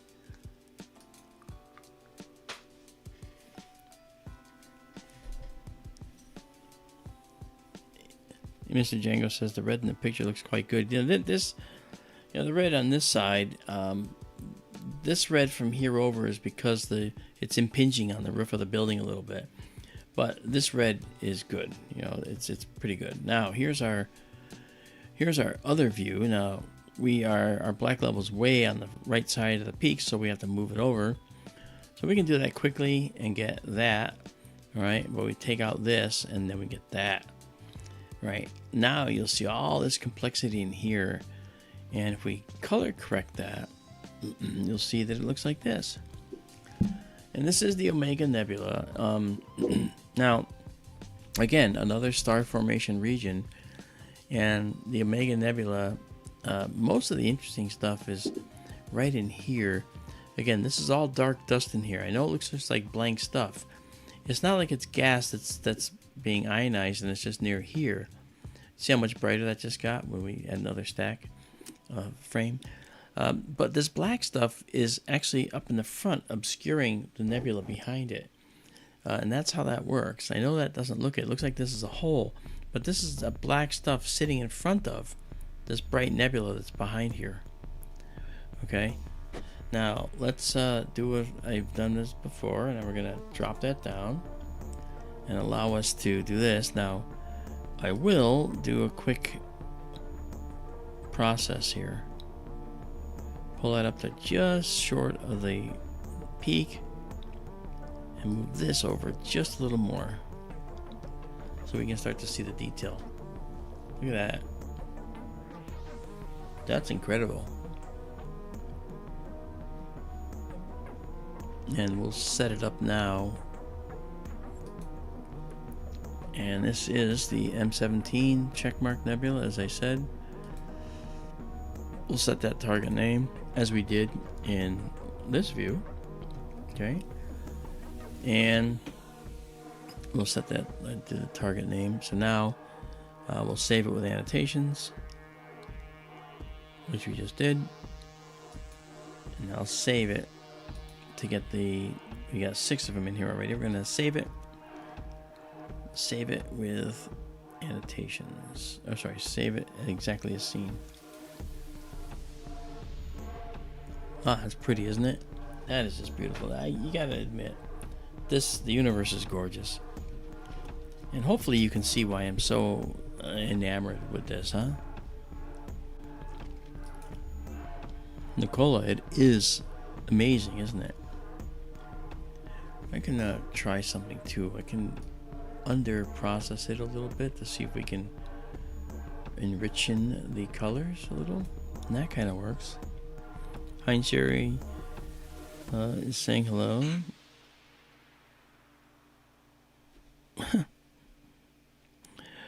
I don't know why he's saying Hein Sherry opened my Siri on my phone. That was weird. I don't get that. You're connected, Hein. You're connected. Okay.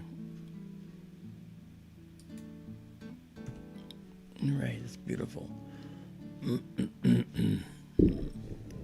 I do want to do one thing. I see my camera for some reason moved. I don't remember moving it. Let's take a look to the right. Oh, wait. Before I do that, I gotta be careful. I'm gonna turn off my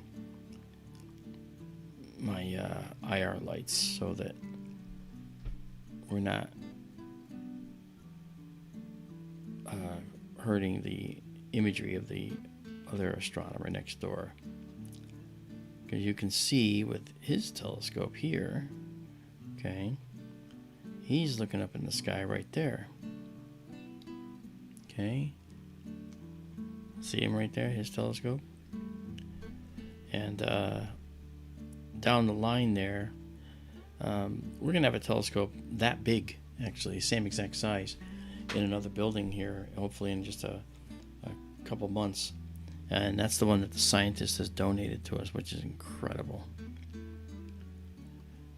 We're getting a camera with it. We're getting a wide field setup with it, like this system here, but with a 14-inch telescope, not a 10. So that's a major difference. All right, this is beautiful. Look at that. Let me take away all processing, and then come over here and drop this down just a bit. I want to enrichen that. Let's color correct the final color correction.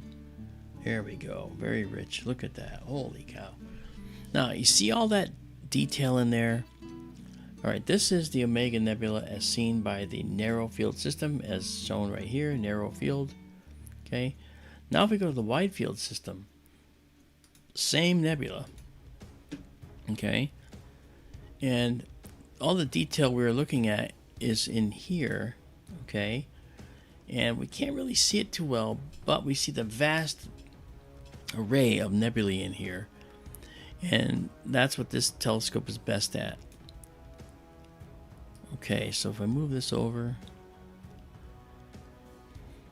okay, again, partially hitting the roof, but you can see all this additional nebula, and it's pretty amazing. And once it's higher in the sky, we won't have any problem with the wide field seeing this. But it's really pretty. Gosh, I know I keep saying that. But for me, it means something far more. It means when we look at something like this in close-up, it means to me that we're seeing a stellar nursery. We're seeing ionized hydrogen in here. We're seeing dark nebula blocking the stellar nursery behind it. It's really, really something. Yeah. Unbelievable.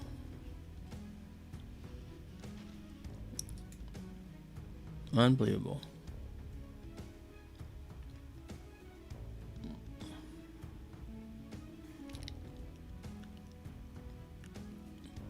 Nicola says, wow, such a difference between the two telescopes. Yeah, this telescope is running at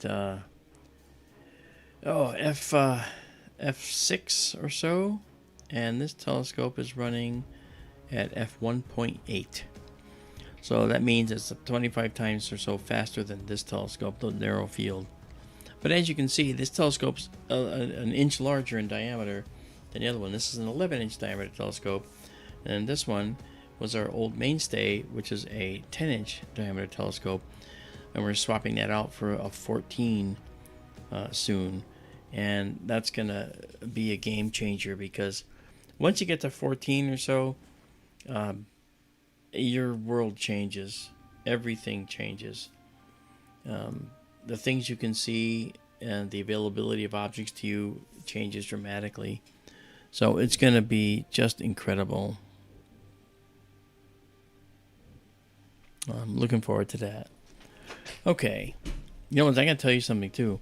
I wasn't sure that I was going to stream tonight because I just got back from Chicago yesterday after midnight and kind of wiped out. I did, like I said, do a talk out there, actually in Bloomington, Illinois. So I flew to Chicago, then flew to Peoria, then had to go almost an hour toward Bloomington to actually go to the venue. And then there were delays, of course, in the flights, and then it was just a mess. So I wasn't sure I was going to stream tonight. But then when I looked at the times later on, I realized, man, we're going to have the Summer Milky Way coming up. Oh, boy, I can't say no to that. So I'm not saying no to that. And here we are. Wow. So this is beautiful right here. I am going to redock this now. Look at that. Wow. Okay, and then we're at 22. I'm going to save it as our astronomical format, and then I'll save it as our visual format. Hey, Fred Phonebone, how you doing, man? All right.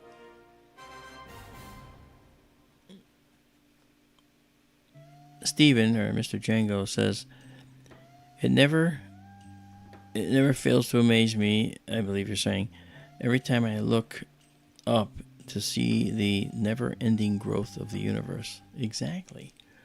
Exactly true. So exactly true.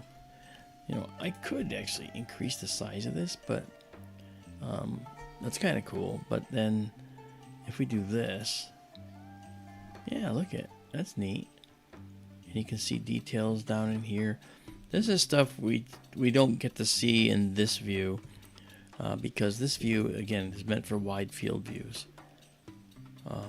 So that's still okay. I gotta save this one anyway, even though I suggested you had the observatory building in the way. That's okay. Oh, yeah. Gosh, that's just beautiful. All right, and then back here, we have this. Oh, it's something.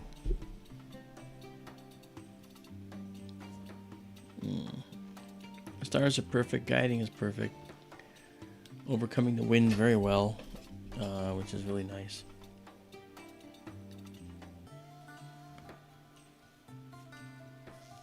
Yeah, the stellar winds, Nicola, are pushing those out. Now, it only gets to a certain point, and then it gets resistance from other materials in the interstellar medium. And when it strikes it, okay, it sometimes makes a filament, right? Like a sharp-edged filament, okay? Like this right here, that arch right there you're looking at. There's probably hot stars in here, and the interior that's pushing material out. And will it keep going forever? Probably not. It'll probably slow down and stop because there's other material and dust out here that this cloud is pumping into, which is going to heat it up and maybe help ionize the hydrogen in here. But the dark dust is also going to, be getting warm too. And deep in the dark dust here, it's possible that if you're inside this dark dust cloud, you might not see this nebula at all because you're inside it. So that means that, you might see stars around you, like just the brightest ones, and no Milky Way or anything if you're hidden inside this dark dust cloud. But that dark dust cloud is, several light years across, right? So if you were in it and it was that dense, you wouldn't be able to see out of it unless you developed infrared telescopes, and then you can actually look at the universe in a way with new eyes, So that's cool. All right. I just saved the other one again, which is cool. And now I'll save this one more time. 30, look at that. Magic number 30 again. Wow. Okay. This was cool. Really, really cool. This was a really nice night to be able to start exploring the summertime sky. Yeah, you know me. I'm just gonna look. No guarantee I'm gonna do anything, but just looking. Oh boy. Urgh. Yeah, this needs to be. Let's see where we are here. Okay, that Milky Way is going to come up higher. All right, let's jump over here for a minute. Okay, and we're going to save this. Yeah, do that. And do that. That's interesting. And we're going to pull our black curve off the peak as before, because that's what is important to keep us from not hiding other data. But we do get that artificial moonlight blue and the red from the building. Kind of looks like a flag. Red and blue. Where's the red, white, and blue flag? It's America. All right. And I won't save it again because this is just... Well, I can save the raw file. That's fine. Okay. And now we'll come out of there. Go back to 1 second here. And maximize our view. Here we are. Again, we're only at 200 gain, remember. And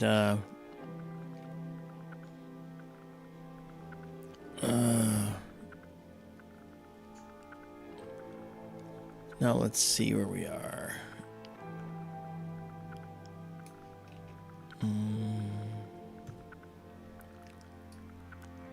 Yeah, see, this will come right up higher, much higher. Oh, this will show. Oh no, the moon is out though. It won't. Okay, I can't do it because the moon is out. A blue nebula will not show with blue, with the blue thing showing like that. But the blue light from the moon will cause blue nebula to not show. So let's try this. Let's do one wide field one. See if we can do this. That kind of showed okay. I think I want to. Where is it? So it's above the lagoon. Yeah, this may not show, but we're gonna try it. Let's just go with this one as a last effort to see. Yeah, no, see the red? Yeah, it's looking right at the wall. Okay. That ain't gonna do it. Definitely have to raise this telescope up. Alright, that'll be on the agenda to do. Okay, that said,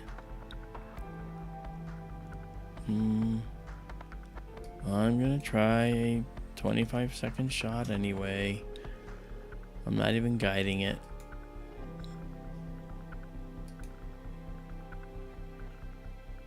See, white wall.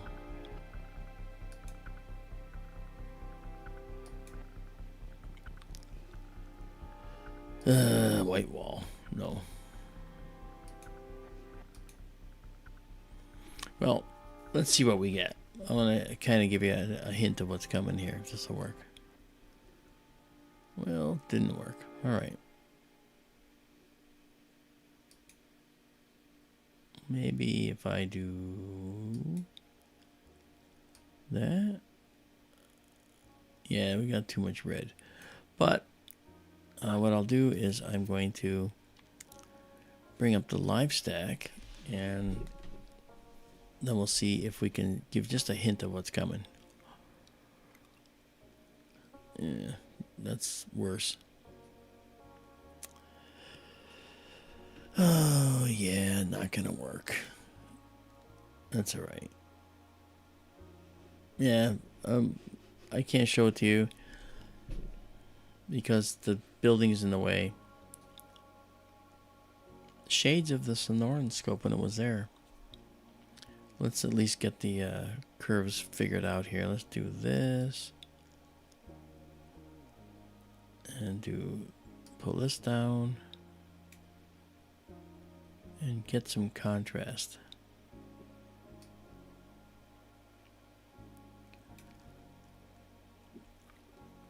Okay, what you can't see is Milky Way and dark clouds and a beautiful dark cloud here that is being blocked by mostly the roof.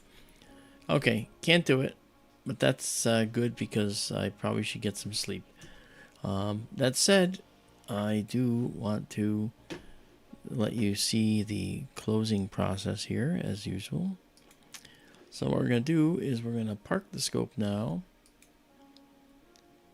And we're going to move it, and you're going to see the scope parking. And we'll move this out of the way and bring this down. Look at all the stuff I got on that desktop. That's crazy. Okay. So telescope is going to park itself.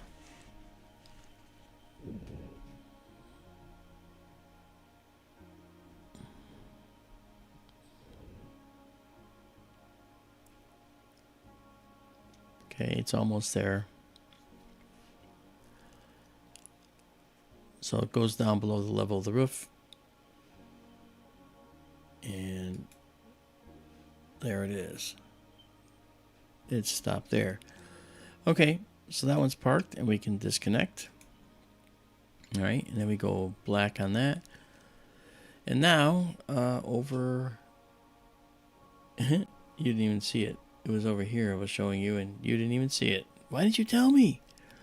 Okay, now we will park the other scope as well. Okay, so we're going to park this scope as well.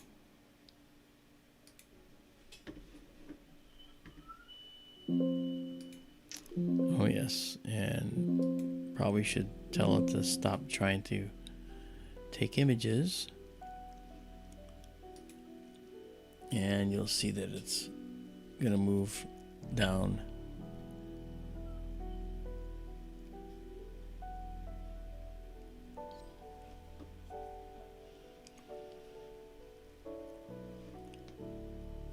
There it goes.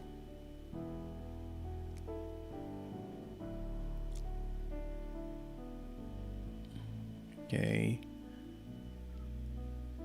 The scopes are parked on the same side. Okay. And you can see that from this view here. All right, and then we are in a position now to just close the roof. And that is done like this.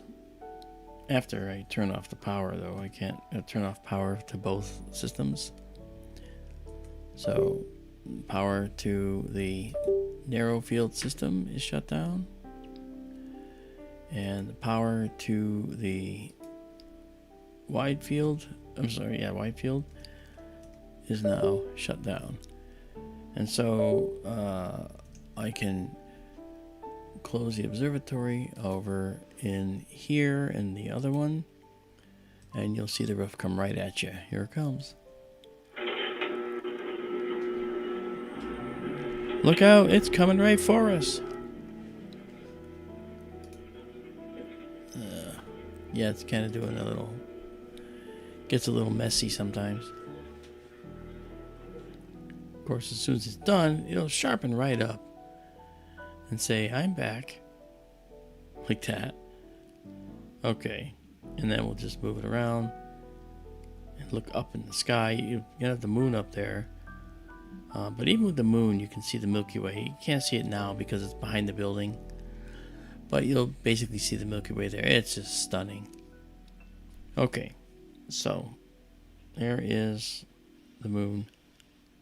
That's another observatory up on the hill there. Well, you can't see that yet. There it is. There's the observatory up on the hill.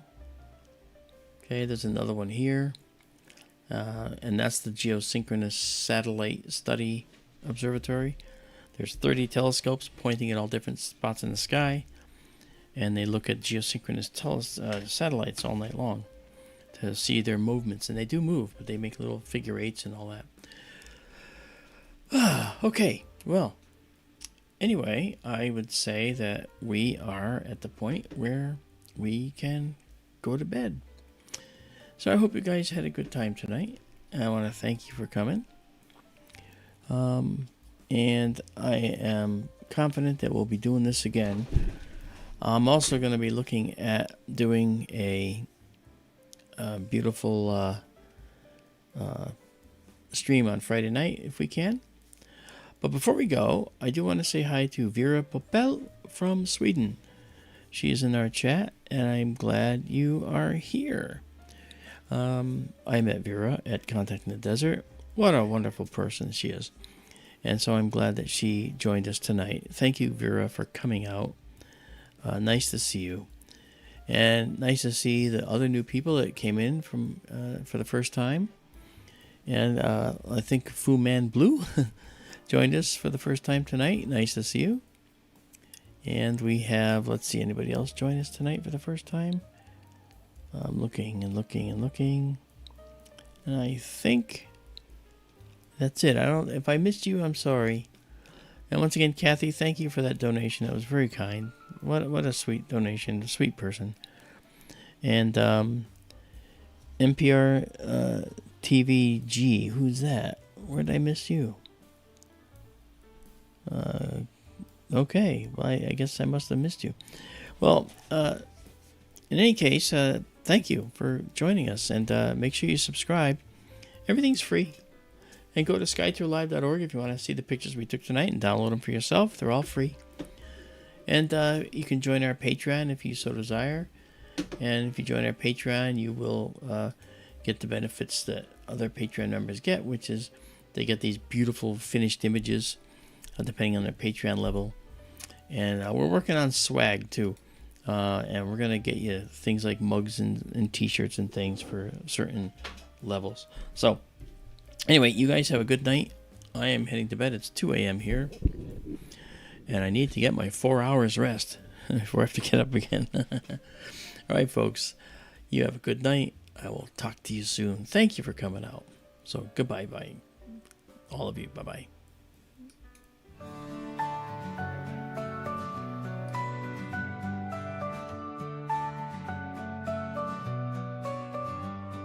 Stars so bright in the sky, on Arizona nights they fly. Nebulae in colors rare, galaxies beyond compare. Sky tour in the night so clear, brings the universe near. Real-time wonders to see, streaming live for you and me. Lift your eyes to the skies, universe in all its light. Sky tours bringing the views. Every night feels brand new. In the dark, the night unfolds, stories of the cosmos told. Through the lens, a distant dream, living real like a gleam. Far away, up so high, across the stars beyond the skull. Through the lens, a distant dream, living real like a gleam. Lift your eye up so high, across the stars beyond the sky. Sky tour shows us the way, every night a new display.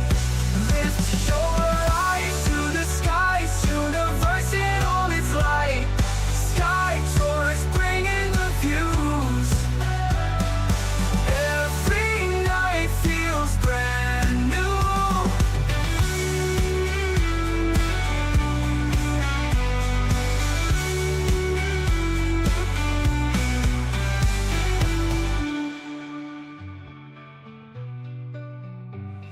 your eyes to the skies, universe in all its light.